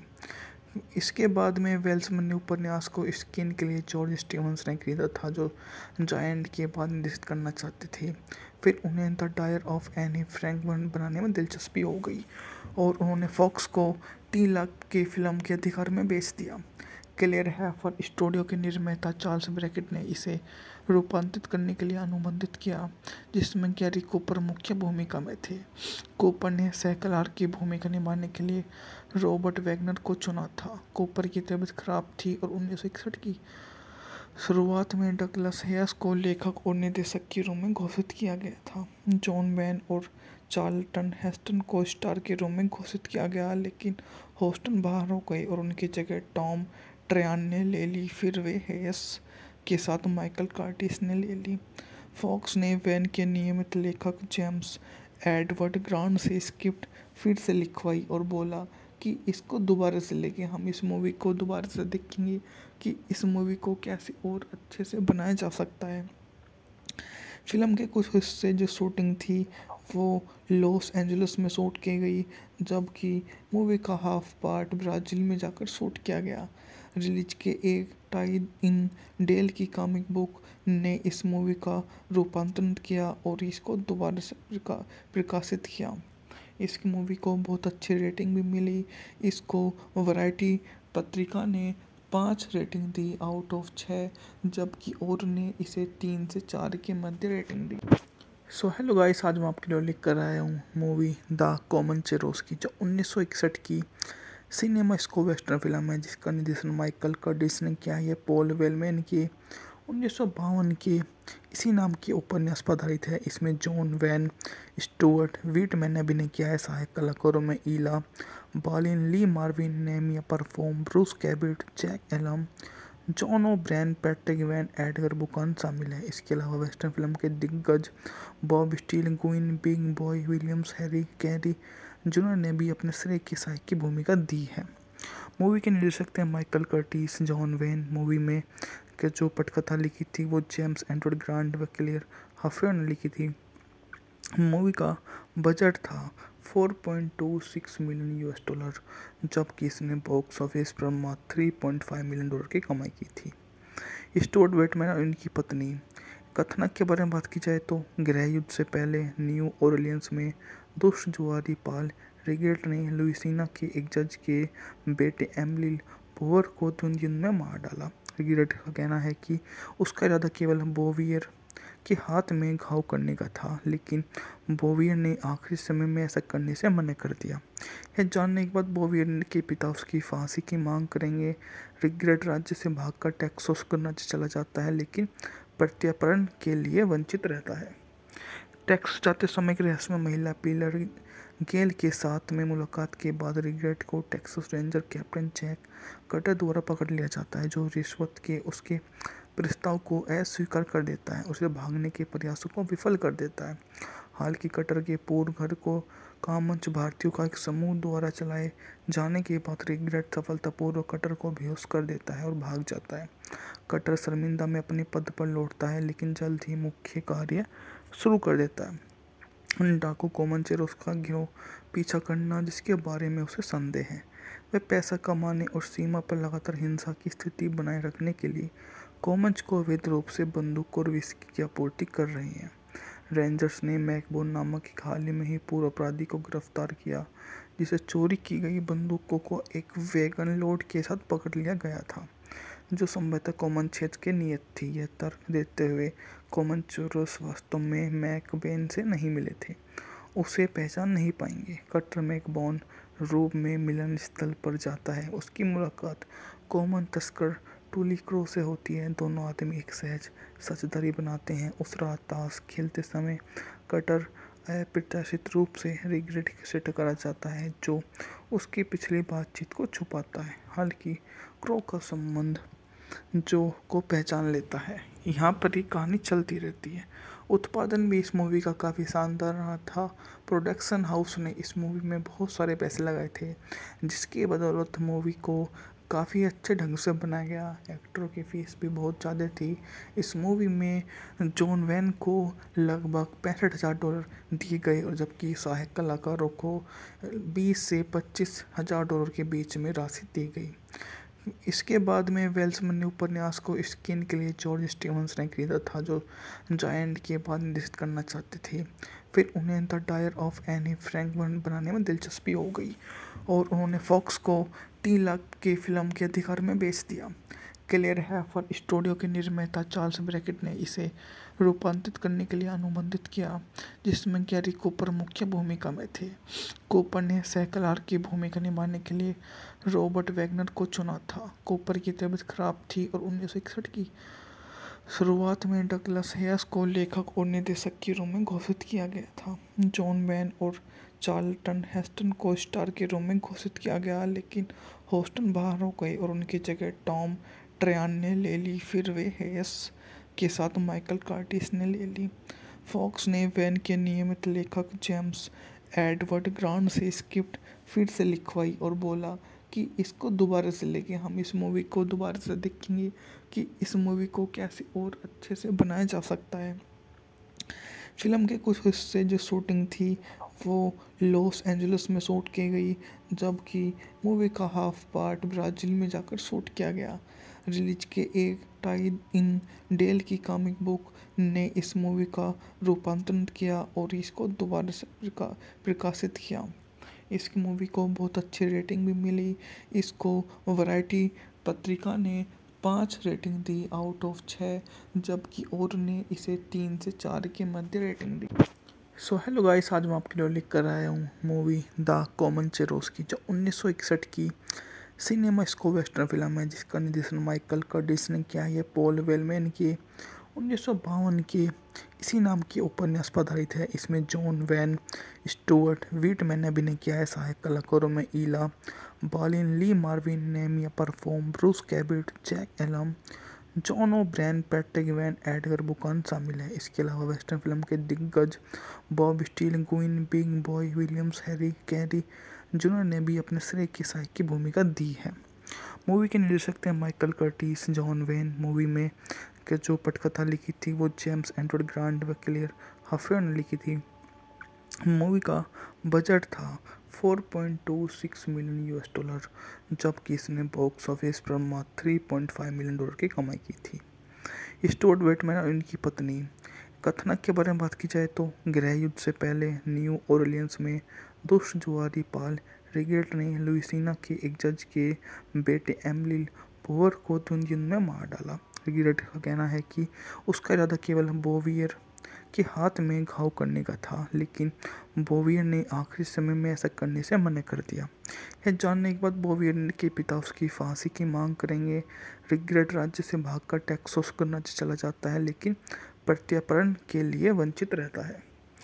टेक्सास जाते समय एक रहस्यमय महिला पिलर गेल के साथ में मुलाकात के बाद रिगेट को Texas Ranger Captain Jack Cutter द्वारा पकड़ लिया जाता है, जो रिश्वत के उसके प्रस्ताव को अस्वीकार कर देता है। उसे भागने के प्रयासों को विफल कर देता है। हालांकि कटर के पूर्व घर को कामंच भारतीयों का एक समूह द्वारा चलाए जाने के बाद रिगेट सफलतापूर्वक कटर को बेहोश कर देता है और भाग जाता है। कटर शर्मिंदा में अपने पद पर लौटता है, लेकिन जल्द ही मुख्य कार्य शुरू कर देता है। डाकू कोमनचेरोस का गिरोह पीछा करना, जिसके बारे में उसे संदेह है। वे पैसा कमाने और सीमा पर लगातार हिंसा की स्थिति बनाए रखने के लिए कोमंच को अवैध रूप से बंदूक और विस्की की आपूर्ति कर रही हैं। रेंजर्स ने मैकबोन नामक एक हाल ही में ही पूर्व अपराधी को गिरफ्तार किया, जिसे चोरी की गई बंदूकों को एक वैगन लोड के साथ पकड़ लिया गया था, जो संभवतः कोमनचेरोस की नीयत थी। यह तर्क देते हुए कोमनचेरोस वास्तव में मैकबेन से नहीं मिले थे, उसे पहचान नहीं पाएंगे। कटर मैकबोन रूप में मिलन स्थल पर जाता है। उसकी मुलाकात कॉमन तस्कर टूली क्रो से होती है। दोनों आदमी एक सहज साझेदारी बनाते हैं। उस रात ताश खेलते समय कटर अप्रत्याशित रूप से रिगेट से टकरा जाता है, जो उसकी पिछली बातचीत को छुपाता है। हालांकि क्रो का संबंध जो को पहचान लेता है। यहाँ पर ही कहानी चलती रहती है। उत्पादन भी इस मूवी का काफ़ी शानदार रहा था। प्रोडक्शन हाउस ने इस मूवी में बहुत सारे पैसे लगाए थे, जिसकी बदौलत मूवी को काफ़ी अच्छे ढंग से बनाया गया। एक्टरों की फीस भी बहुत ज़्यादा थी। इस मूवी में जॉन वैन को लगभग $65,000 दिए गए, और जबकि सहायक कलाकारों को 20 से $25,000 के बीच में राशि दी गई। इसके बाद में वेल्समैन ने उपन्यास को स्क्रीन के लिए जॉर्ज स्टीवंस ने खरीदा था, जो जायंट के बाद निर्देशित करना चाहते थे। फिर उन्हें the dire of Anne Frank बनाने में दिलचस्पी हो गई और उन्होंने फॉक्स को 3 लाख की फिल्म के अधिकार में बेच दिया। क्लेयर हैफर स्टूडियो के निर्माता चार्ल्स ब्रैकेट ने इसे रूपांतरित करने के लिए अनुबंधित किया, जिसमें गैरी कूपर मुख्य भूमिका में थे। कूपर ने सैकलार की भूमिका निभाने के लिए रॉबर्ट वैगनर को चुना था। कूपर की तबीयत खराब थी और 1961 की शुरुआत में डगलस हैस को लेखक और निर्देशक के रूप में घोषित किया गया था। जॉन वैन और चार्ल्टन हेस्टन को स्टार के रूप में घोषित किया गया, लेकिन हेस्टन बाहर हो गए और उनकी जगह टॉम ट्रयान ने ले ली। फिर वे हैस के साथ माइकल कर्टिस ने ले ली। फॉक्स ने वैन के नियमित लेखक जेम्स एडवर्ड ग्रांट से स्क्रिप्ट फिर से लिखवाई और बोला कि इसको दोबारा से लेके हम इस मूवी को दोबारा से देखेंगे कि इस मूवी को कैसे और अच्छे से बनाया जा सकता है। फिल्म के कुछ हिस्से जो शूटिंग थी वो लॉस एंजलिस में शूट की गई, जबकि मूवी का हाफ पार्ट ब्राज़ील में जाकर शूट किया गया। रिलीज के एक टाई इन डेल की कॉमिक बुक ने इस मूवी का रूपांतरण किया और इसको दोबारा से प्रकाशित किया। इस मूवी को बहुत अच्छी रेटिंग भी मिली। इसको वैरायटी पत्रिका ने 5 रेटिंग दी आउट ऑफ 6, जबकि और ने इसे 3 से 4 के मध्य रेटिंग दी। सो हेलो गाइस, आज मैं आपके लिए लेकर आया हूँ मूवी द कोमनचेरोस की, जो 1961 की सिनेमा स्को वेस्टर्न फिल्म है, जिसका निर्देशन माइकल कर्टिस ने किया है। पॉल वेलमैन की 1952 की इसी नाम की उपन्यास पर आधारित है। इसमें जॉन वैन स्टुअर्ट व्हिटमैन ने अभिनय किया है। सहायक कलाकारों में Ina Balin, Lee Marvin, Nehemiah परफॉर्म, Bruce Cabot, Jack Elam, John O'Brien, Patrick Wayne, Edgar Buchanan शामिल है। इसके अलावा वेस्टर्न फिल्म के दिग्गज Bob Steele, Guinn, Big Boy Williams, Harry Carey junior ने भी अपने श्रेय की सहायक की भूमिका दी है। मूवी के निर्देशक थे Michael Curtis. John when movie में के जो पटकथा लिखी थी वो जेम्स एडवर्ड ग्रांट व क्लेयर हफर ने लिखी थी। मूवी का बजट था 4.26 मिलियन यूएस डॉलर, जबकि इसने बॉक्स ऑफिस पर मात्र 3.5 मिलियन डॉलर की कमाई की थी। स्टुअर्ट व्हिटमैन और इनकी पत्नी। कथानक के बारे में बात की जाए तो गृह युद्ध से पहले न्यू ऑरलियंस में दुष्ट जुआरी पाल रिगेट ने लुइसियाना के एक जज के बेटे एमिली बोवर को द्वंद्व युद्ध में मार डाला। रिगेट का कहना है कि उसका इरादा केवल बोवियर के हाथ में घाव करने का था, लेकिन बोवियर ने आखिरी समय में ऐसा करने से मना कर दिया। यह जानने के बाद बोवियर के पिता उसकी फांसी की मांग करेंगे। रिगेट राज्य से भागकर टेक्सास राज्य चला जाता है, लेकिन प्रत्यार्पण के लिए वंचित रहता है। टेक्सास जाते समय एक रहस्यमय महिला पिलर गेल के साथ में मुलाकात के बाद रिगेट को Texas Ranger Captain Jack Cutter द्वारा पकड़ लिया जाता है, जो रिश्वत के उसके प्रस्ताव को अस्वीकार कर देता है, उसे भागने के प्रयासों को विफल कर देता है। हालांकि कटर के पूर्व घर को कामंच भारतीयों का एक समूह द्वारा चलाए जाने के बाद रिगेट सफलतापूर्वक कटर को बेहोश कर देता है और भाग जाता है। कटर शर्मिंदा में अपने पद पर लौटता है, लेकिन जल्द ही मुख्य कार्य शुरू कर देता है। डाकू कोमनचेरोस का गिरोह पीछा करना, जिसके बारे में उसे संदेह है। वे पैसा कमाने और सीमा पर लगातार हिंसा की स्थिति बनाए रखने के लिए कोमंच को अवैध रूप से बंदूक और विस्की की आपूर्ति कर रही हैं। रेंजर्स ने मैकबोन नामक एक हाल ही में ही पूर्व अपराधी को गिरफ्तार किया, जिसे चोरी की गई बंदूकों को एक वैगन लोड के साथ पकड़ लिया गया था, जो संभवतः कोमन क्षेत्र की नियत थी। यह तर्क देते हुए कोमनचेरोस वास्तव में मैकबेन से नहीं मिले थे, उसे पहचान नहीं पाएंगे। कटर मैकबोन रूप में मिलन स्थल पर जाता है। उसकी मुलाकात कोमन तस्कर टूली क्रो से होती है। दोनों आदमी एक सहज साझेदारी बनाते हैं। उस रात ताश खेलते समय कटर अप्रत्याशित रूप से रिगेट से टकरा जाता है, जो उसकी पिछली बातचीत को छुपाता है। हालांकि क्रो का संबंध जो को पहचान लेता है। यहाँ पर ही कहानी चलती रहती है। उत्पादन भी इस मूवी का काफ़ी शानदार रहा था। प्रोडक्शन हाउस ने इस मूवी में बहुत सारे पैसे लगाए थे, जिसकी बदौलत मूवी को काफ़ी अच्छे ढंग से बनाया गया। एक्टरों की फीस भी बहुत ज़्यादा थी। इस मूवी में जॉन वैन को लगभग $65,000 दिए गए, और जबकि सहायक कलाकारों को 20 से $25,000 के बीच में राशि दी गई। इसके बाद में वेल्समैन ने उपन्यास को स्क्रीन के लिए जॉर्ज स्टीवंस ने खरीदा था, जो जायंट के बाद निर्देशित करना चाहते थे। फिर उन्हें the dire of Anne Frank बनाने में दिलचस्पी हो गई और उन्होंने फॉक्स को 3 लाख की फिल्म के अधिकार में बेच दिया। क्लेयर हैफर स्टूडियो के निर्माता चार्ल्स ब्रैकेट ने इसे रूपांतरित करने के लिए अनुबंधित किया, जिसमें गैरी कूपर मुख्य भूमिका में थे। कूपर ने सैकलार की भूमिका निभाने के लिए रॉबर्ट वैगनर को चुना था। कूपर की तबीयत खराब थी और 1961 की शुरुआत में डगलस हैस को लेखक और निर्देशक के रूप में घोषित किया गया था। जॉन वैन और चार्ल्टन हेस्टन को स्टार के रूप में घोषित किया गया, लेकिन हेस्टन बाहर हो गए और उनकी जगह टॉम ट्रयान ने ले ली। फिर वे हैस के साथ माइकल कर्टिस ने ले ली। फॉक्स ने वैन के नियमित लेखक जेम्स एडवर्ड ग्रांट से स्क्रिप्ट फिर से लिखवाई और बोला कि इसको दोबारा से लेके हम इस मूवी को दोबारा से देखेंगे कि इस मूवी को कैसे और अच्छे से बनाया जा सकता है। फिल्म के कुछ हिस्से जो शूटिंग थी वो लॉस एंजलिस में शूट की गई, जबकि मूवी का हाफ पार्ट ब्राज़ील में जाकर शूट किया गया। रिलीज के एक टाई इन डेल की कॉमिक बुक ने इस मूवी का रूपांतरण किया और इसको दोबारा से प्रकाशित किया। इस मूवी को बहुत अच्छी रेटिंग भी मिली। इसको वैरायटी पत्रिका ने 5 रेटिंग दी आउट ऑफ 6, जबकि और ने इसे 3 से 4 के मध्य रेटिंग दी।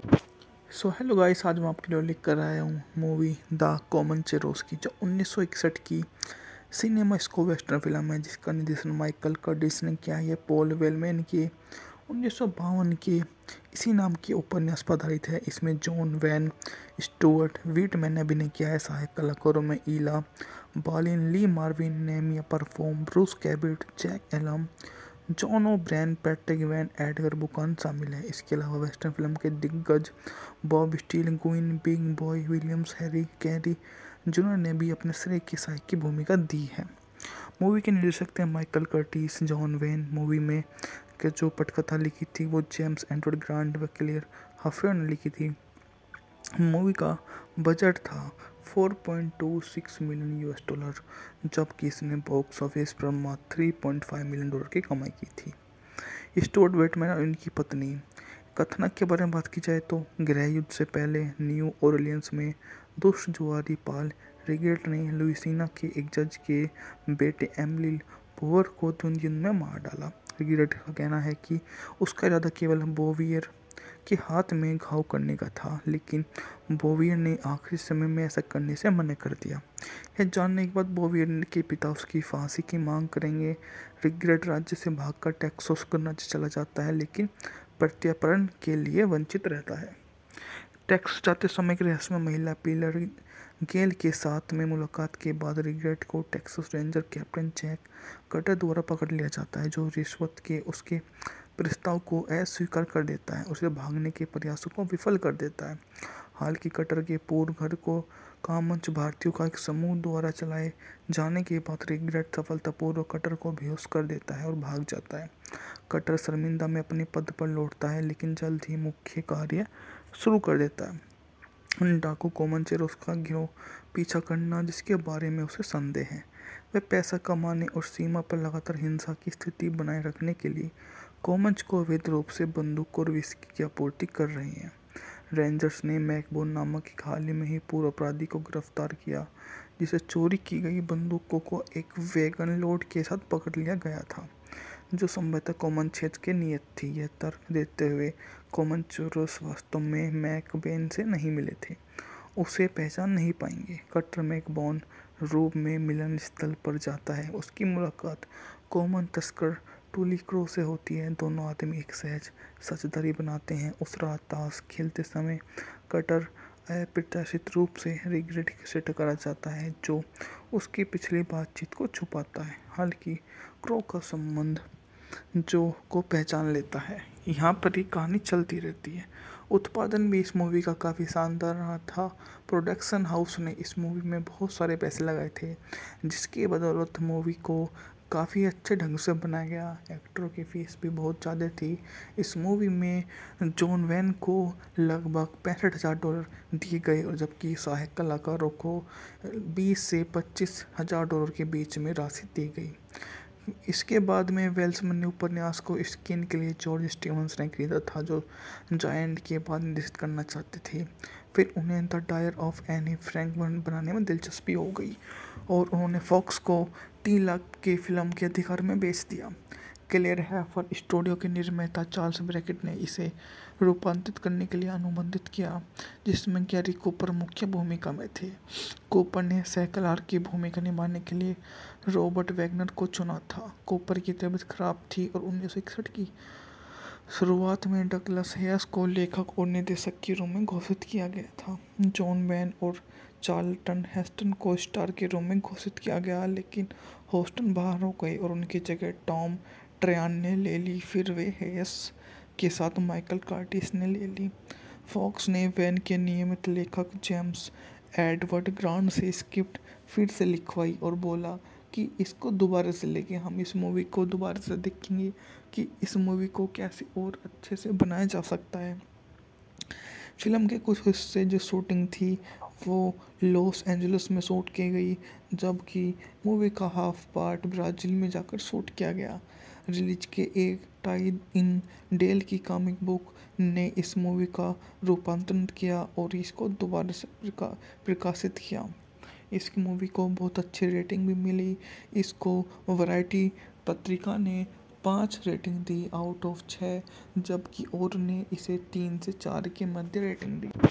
सो हेलो गाइस, आज मैं आपके लिए लेकर आया हूँ मूवी द कोमनचेरोस की, जो 1961 की सिनेमास्कोप वेस्टर्न फिल्म है, जिसका निर्देशन माइकल कर्टिस ने किया है। पॉल वेलमैन की 1952 के इसी नाम के उपन्यास पर आधारित है। इसमें जॉन वैन स्टुअर्ट व्हिटमैन ने अभिनय किया है। सहायक कलाकारों में Ina Balin, Lee Marvin, Nehemiah परफॉर्म, Bruce Cabot, Jack Elam, John O'Brien, Patrick Wayne, Edgar Buchanan शामिल है। इसके अलावा वेस्टर्न फिल्म के दिग्गज Bob Steele, Guinn, Big Boy Williams, Harry Carey junior ने भी अपने श्रेय की सहायक की भूमिका दी है।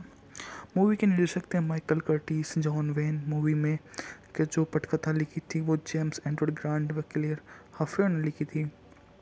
मूवी का बजट था 4.26 मिलियन यूएस डॉलर, जबकि इसने बॉक्स ऑफिस पर मात्र 3.5 मिलियन डॉलर की कमाई की थी। स्टुअर्ट व्हिटमैन और इनकी पत्नी।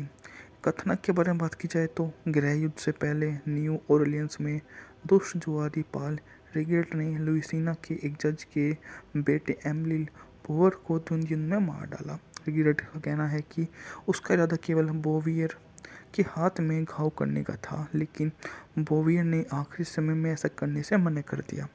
यह जानने के बाद बोवियर के पिता उसकी फांसी की मांग करेंगे। रिगेट राज्य से भागकर टेक्सास राज्य चला जाता है, लेकिन प्रत्यार्पण के लिए वंचित रहता है। टेक्सास जाते समय एक रहस्यमय महिला पिलर गेल के साथ में मुलाकात के बाद रिगेट को Texas Ranger Captain Jack Cutter द्वारा पकड़ लिया जाता है, जो रिश्वत के उसके प्रस्ताव को अस्वीकार कर देता है। उसे भागने के प्रयासों को विफल कर देता है। हालांकि कटर के पूर्व घर को कामंच भारतीयों का एक समूह द्वारा चलाए जाने के बाद रिगेट सफलतापूर्वक कटर को बेहोश कर देता है और भाग जाता है। कटर शर्मिंदा में अपने पद पर लौटता है, लेकिन जल्द ही मुख्य कार्य शुरू कर देता है। डाकू कोमनचेरोस का गिरोह पीछा करना, जिसके बारे में उसे संदेह है। वे पैसा कमाने और सीमा पर लगातार हिंसा की स्थिति बनाए रखने के लिए कोमंच को अवैध रूप से बंदूक और विस्की की आपूर्ति कर रहे हैं। रेंजर्स ने मैकबोन नामक एक हाल ही में ही पूर्व अपराधी को गिरफ्तार किया, जिसे चोरी की गई बंदूकों को एक वैगन लोड के साथ पकड़ लिया गया था, जो संभवतः कोमनचेरोस के नियत थी। यह तर्क देते हुए कोमनचेरोस वास्तव में मैकबेन से नहीं मिले थे, उसे पहचान नहीं पाएंगे। कटर मैकबोन रूप में मिलन स्थल पर जाता है। उसकी मुलाकात कॉमन तस्कर टूली क्रो से होती है। दोनों आदमी एक सहज साझेदारी बनाते हैं। उस रात ताश खेलते समय कटर अप्रत्याशित रूप से रिगेट से टकरा जाता है, जो उसकी पिछली बातचीत को छुपाता है। हालांकि क्रो का संबंध जो को पहचान लेता है। यहाँ पर ही कहानी चलती रहती है। उत्पादन भी इस मूवी का काफ़ी शानदार रहा था। प्रोडक्शन हाउस ने इस मूवी में बहुत सारे पैसे लगाए थे, जिसकी बदौलत मूवी को काफ़ी अच्छे ढंग से बनाया गया। एक्टरों की फीस भी बहुत ज़्यादा थी।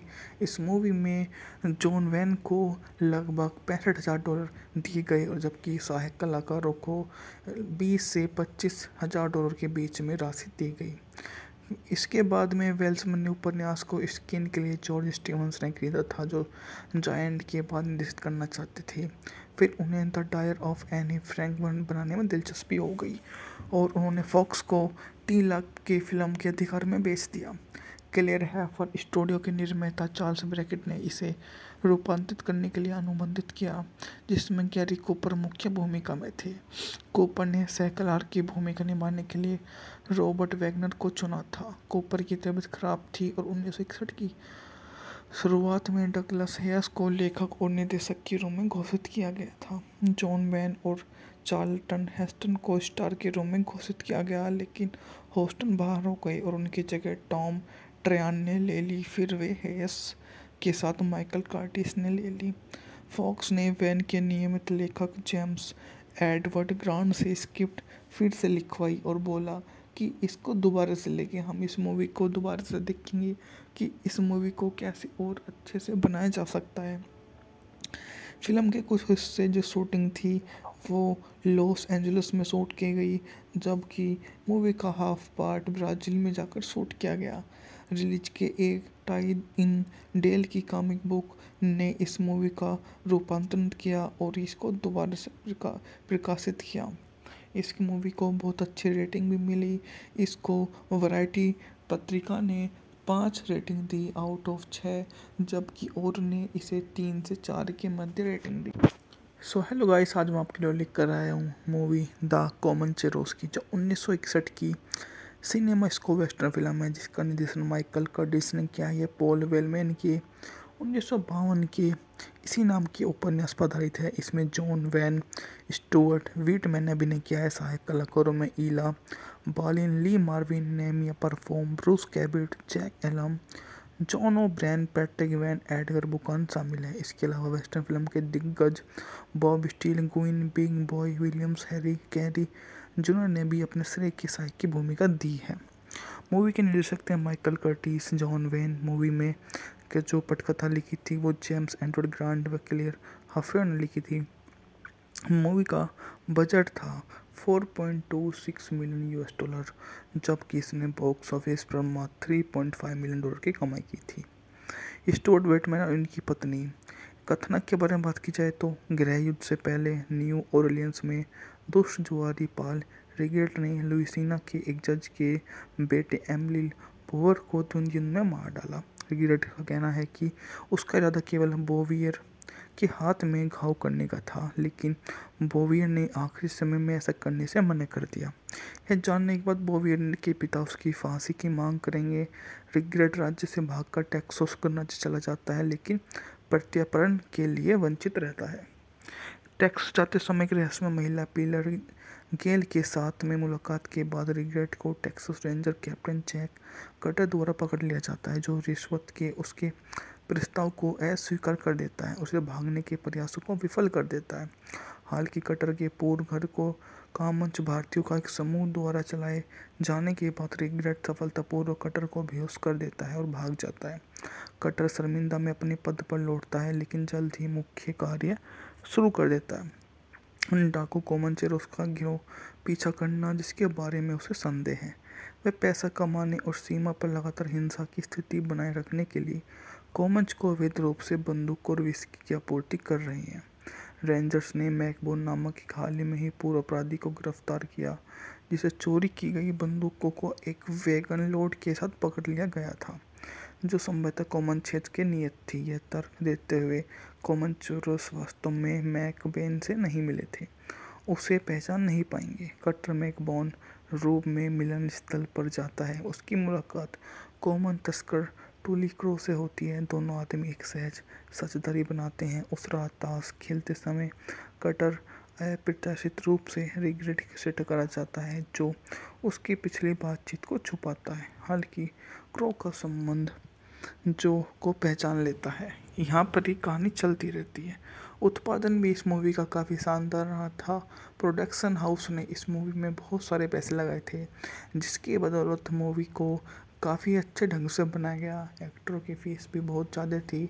इस मूवी में जॉन वैन को लगभग $65,000 दिए गए, और जबकि सहायक कलाकारों को 20 से $25,000 के बीच में राशि दी गई।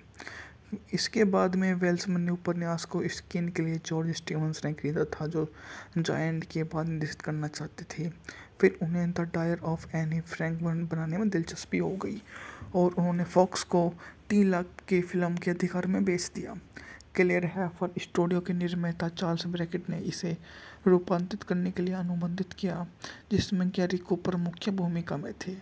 कूपर ने सैकलार की भूमिका निभाने के लिए रॉबर्ट वैगनर को चुना था। कूपर की तबीयत खराब थी और 1961 की शुरुआत में डगलस हैस को लेखक और निर्देशक के रूप में घोषित किया गया था। जॉन वैन और चार्ल्टन हेस्टन को स्टार के रूप में घोषित किया गया, लेकिन हेस्टन बाहर हो गए और उनकी जगह टॉम ट्रयान ने ले ली। फिर वे हैस के साथ माइकल कर्टिस ने ले ली। फॉक्स ने वैन के नियमित लेखक जेम्स एडवर्ड ग्रांट से स्क्रिप्ट फिर से लिखवाई और बोला कि इसको दोबारा से लेके हम इस मूवी को दोबारा से देखेंगे कि इस मूवी को कैसे और अच्छे से बनाया जा सकता है। फिल्म के कुछ हिस्से जो शूटिंग थी वो लॉस एंजलिस में शूट की गई, जबकि मूवी का हाफ पार्ट ब्राज़ील में जाकर शूट किया गया। रिलीज के एक टाई इन डेल की कॉमिक बुक ने इस मूवी का रूपांतरण किया और इसको दोबारा से प्रकाशित किया। इस मूवी को बहुत अच्छी रेटिंग भी मिली। इसको वैरायटी पत्रिका ने 5 रेटिंग दी आउट ऑफ 6, जबकि और ने इसे 3 से 4 के मध्य रेटिंग दी। सो हेलो गाइस, आज मैं आपके लिए लेकर आया हूँ मूवी द कोमनचेरोस्की, जो 1961 की सिनेमास्कोप वेस्टर्न फिल्म है, जिसका निर्देशन माइकल कर्टिस ने किया है। पॉल वेलमैन की 1952 के इसी नाम के उपन्यास पर आधारित है। इसमें जॉन वैन स्टुअर्ट व्हिटमैन ने अभिनय किया है। सहायक कलाकारों में Ina Balin, Lee Marvin, Nehemiah परफॉर्म, Bruce Cabot, Jack Elam, John O'Brien, Patrick Wayne, Edgar Buchanan शामिल है। इसके अलावा वेस्टर्न फिल्म के दिग्गज Bob Steele, Guinn, Big Boy Williams, Harry Carey junior ने भी अपने श्रेय की सहायक की भूमिका दी है। मूवी के निर्देशक थे Michael Curtis. John when movie में के जो पटकथा लिखी थी वो जेम्स एडवर्ड ग्रांट व क्लेयर हफेर ने लिखी थी। मूवी का बजट था 4.26 मिलियन यूएस डॉलर, जबकि इसने बॉक्स ऑफिस पर मात्र 3.5 मिलियन डॉलर की कमाई की थी। स्टुअर्ट व्हिटमैन और उनकी पत्नी। कथानक के बारे में बात की जाए तो गृह युद्ध से पहले न्यू ऑरलियंस में दुष्ट जुआरी पाल रिगेट ने लुइसियाना के एक जज के बेटे एमिली बोवर को द्वंद्व युद्ध में मार डाला। रिगेट का कहना है कि उसका इरादा केवल बोवियर के हाथ में घाव करने का था, लेकिन बोवियर ने आखिरी समय में ऐसा करने से मना कर दिया। यह जानने के बाद बोवियर के पिता उसकी फांसी की मांग करेंगे। रिगेट राज्य से भागकर टेक्सास राज्य चला जाता है, लेकिन प्रत्यार्पण के लिए वंचित रहता है। टेक्सास जाते समय एक रहस्यमय महिला पिलर गेल के साथ में मुलाकात के बाद रिगेट को Texas Ranger Captain Jack Cutter द्वारा पकड़ लिया जाता है, जो रिश्वत के उसके प्रस्ताव को अस्वीकार कर देता है। उसे भागने के प्रयासों को विफल कर देता है। हालांकि कटर के पूर्व घर को कामंच भारतीयों का एक समूह द्वारा चलाए जाने के बाद रिगेट सफलतापूर्वक कटर को बेहोश कर देता है और भाग जाता है। कटर शर्मिंदा में अपने पद पर लौटता है, लेकिन जल्द ही मुख्य कार्य शुरू कर देता है। डाकू कोमनचेरोस का गिरोह पीछा करना, जिसके बारे में उसे संदेह है। वे पैसा कमाने और सीमा पर लगातार हिंसा की स्थिति बनाए रखने के लिए कोमंच को अवैध रूप से बंदूक और विस्की की आपूर्ति कर रहे हैं। रेंजर्स ने मैकबोन नामक एक हाल ही में ही पूर्व अपराधी को गिरफ्तार किया, जिसे चोरी की गई बंदूकों को एक वैगन लोड के साथ पकड़ लिया गया था, जो संभवतः कोमनचेरोस के नियत थी। यह तर्क देते हुए कोमनचेरोस वास्तव में मैकबेन से नहीं मिले थे, उसे पहचान नहीं पाएंगे। कटर मैकबोन रूप में मिलन स्थल पर जाता है। उसकी मुलाकात कॉमन तस्कर टूली क्रो से होती है। दोनों आदमी एक सहज साझेदारी बनाते हैं। उस रात ताश खेलते समय कटर अप्रत्याशित रूप से रिगेट से टकरा जाता है, जो उसकी पिछली बातचीत को छुपाता है। हालांकि क्रो का संबंध जो को पहचान लेता है। यहाँ पर ही कहानी चलती रहती है। उत्पादन भी इस मूवी का काफ़ी शानदार रहा था। प्रोडक्शन हाउस ने इस मूवी में बहुत सारे पैसे लगाए थे, जिसकी बदौलत मूवी को काफ़ी अच्छे ढंग से बनाया गया। एक्टरों की फीस भी बहुत ज़्यादा थी। इस मूवी में जॉन वैन को लगभग $65,000 दिए गए, और जबकि सहायक कलाकारों को 20 से $25,000 के बीच में राशि दी गई। इसके बाद में वेल्समैन ने उपन्यास को स्क्रीन के लिए जॉर्ज स्टीवंस ने खरीदा था, जो जायंट के बाद निर्देशित करना चाहते थे। फिर उन्हें the dire of Anne Frank बनाने में दिलचस्पी हो गई और उन्होंने फॉक्स को 3 लाख की फिल्म के अधिकार में बेच दिया। क्लेयर हैफर स्टूडियो के निर्माता चार्ल्स ब्रैकेट ने इसे रूपांतरित करने के लिए अनुबंधित किया, जिसमें गैरी कूपर मुख्य भूमिका में थे। कूपर ने सहकलार की भूमिका निभाने के लिए रॉबर्ट वैगनर को चुना था। कूपर की तबीयत खराब थी और 1961 की शुरुआत में डगलस हैस को लेखक और निर्देशक के रूप में घोषित किया गया था। जॉन वैन और चार्ल्टन हेस्टन को स्टार के रूप में घोषित किया गया, लेकिन हेस्टन बाहर हो गए और उनकी जगह टॉम ट्रयान ने ले ली। फिर वे हैस के साथ माइकल कर्टिस ने ले ली। फॉक्स ने वैन के नियमित लेखक जेम्स एडवर्ड ग्रांट से स्क्रिप्ट फिर से लिखवाई और बोला कि इसको दोबारा से लेके हम इस मूवी को दोबारा से देखें। सो हेलो गाइस, आज मैं आपके लिए लेकर आया हूँ मूवी द कोमनचेरोस्की, जो 1961 की सिनेमास्कोप वेस्टर्न फिल्म है, जिसका निर्देशन माइकल कर्टिस ने किया है। ये पॉल वेलमैन की 1952 की इसी नाम की उपन्यास पर आधारित है। इसमें जॉन वैन स्टुअर्ट व्हिटमैन ने अभिनय किया है। सहायक कलाकारों में Ina Balin, Lee Marvin, Nehemiah परफॉर्म, Bruce Cabot, Jack Elam, John O'Brien, Patrick Wayne, Edgar Buchanan शामिल है। इसके अलावा वेस्टर्न फिल्म के दिग्गज Bob Steele, Guinn, Big Boy Williams, Harry Carey junior ने भी अपने श्रेय की सहायक की भूमिका दी है। मूवी के निर्देशक थे Michael Curtis. John when movie में के जो पटकथा लिखी थी वो जेम्स एडवर्ड ग्रांट व क्लेयर हफेर ने लिखी थी। मूवी का बजट था 4.26 मिलियन यूएस डॉलर, जबकि इसने बॉक्स ऑफिस पर मात्र 3.5 मिलियन डॉलर की कमाई की थी। स्टुअर्ट व्हिटमैन और उनकी पत्नी। कथानक के बारे में बात की जाए तो गृह युद्ध से पहले न्यू ऑरलियंस में दुष्ट जुआरी पाल रिगेट ने लुइसियाना के एक जज के बेटे एमिली बोवर को द्वंद्व युद्ध में मार डाला। रिगेट का कहना है कि उसका इरादा केवल बोवियर के हाथ में घाव करने का था, लेकिन बोवियर ने आखिरी समय में ऐसा करने से मना कर दिया। यह जानने के बाद बोवियर के पिता उसकी फांसी की मांग करेंगे। रिग्रेट राज्य से भागकर टेक्सास करना चला जाता है, लेकिन प्रत्यार्पण के लिए वंचित रहता है। टेक्सास जाते समय की रहस्यमय महिला पिलर गेल के साथ में मुलाकात के बाद रिग्रेट को Texas Ranger Captain Jack Cutter द्वारा पकड़ लिया जाता है, जो रिश्वत के उसके प्रस्ताव को अस्वीकार कर देता है। उसे भागने के प्रयासों को विफल कर देता है।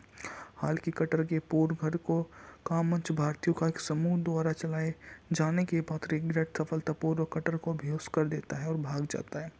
कटर शर्मिंदा में अपने पद पर लौटता है, लेकिन जल्द ही मुख्य कार्य शुरू कर देता है। डाकू कोमनचेरोस का गिरोह पीछा करना, जिसके बारे में उसे संदेह है। वे पैसा कमाने और सीमा पर लगातार हिंसा की स्थिति बनाए रखने के लिए कोमंच को अवैध रूप से बंदूक और विस्की की आपूर्ति कर रहे हैं।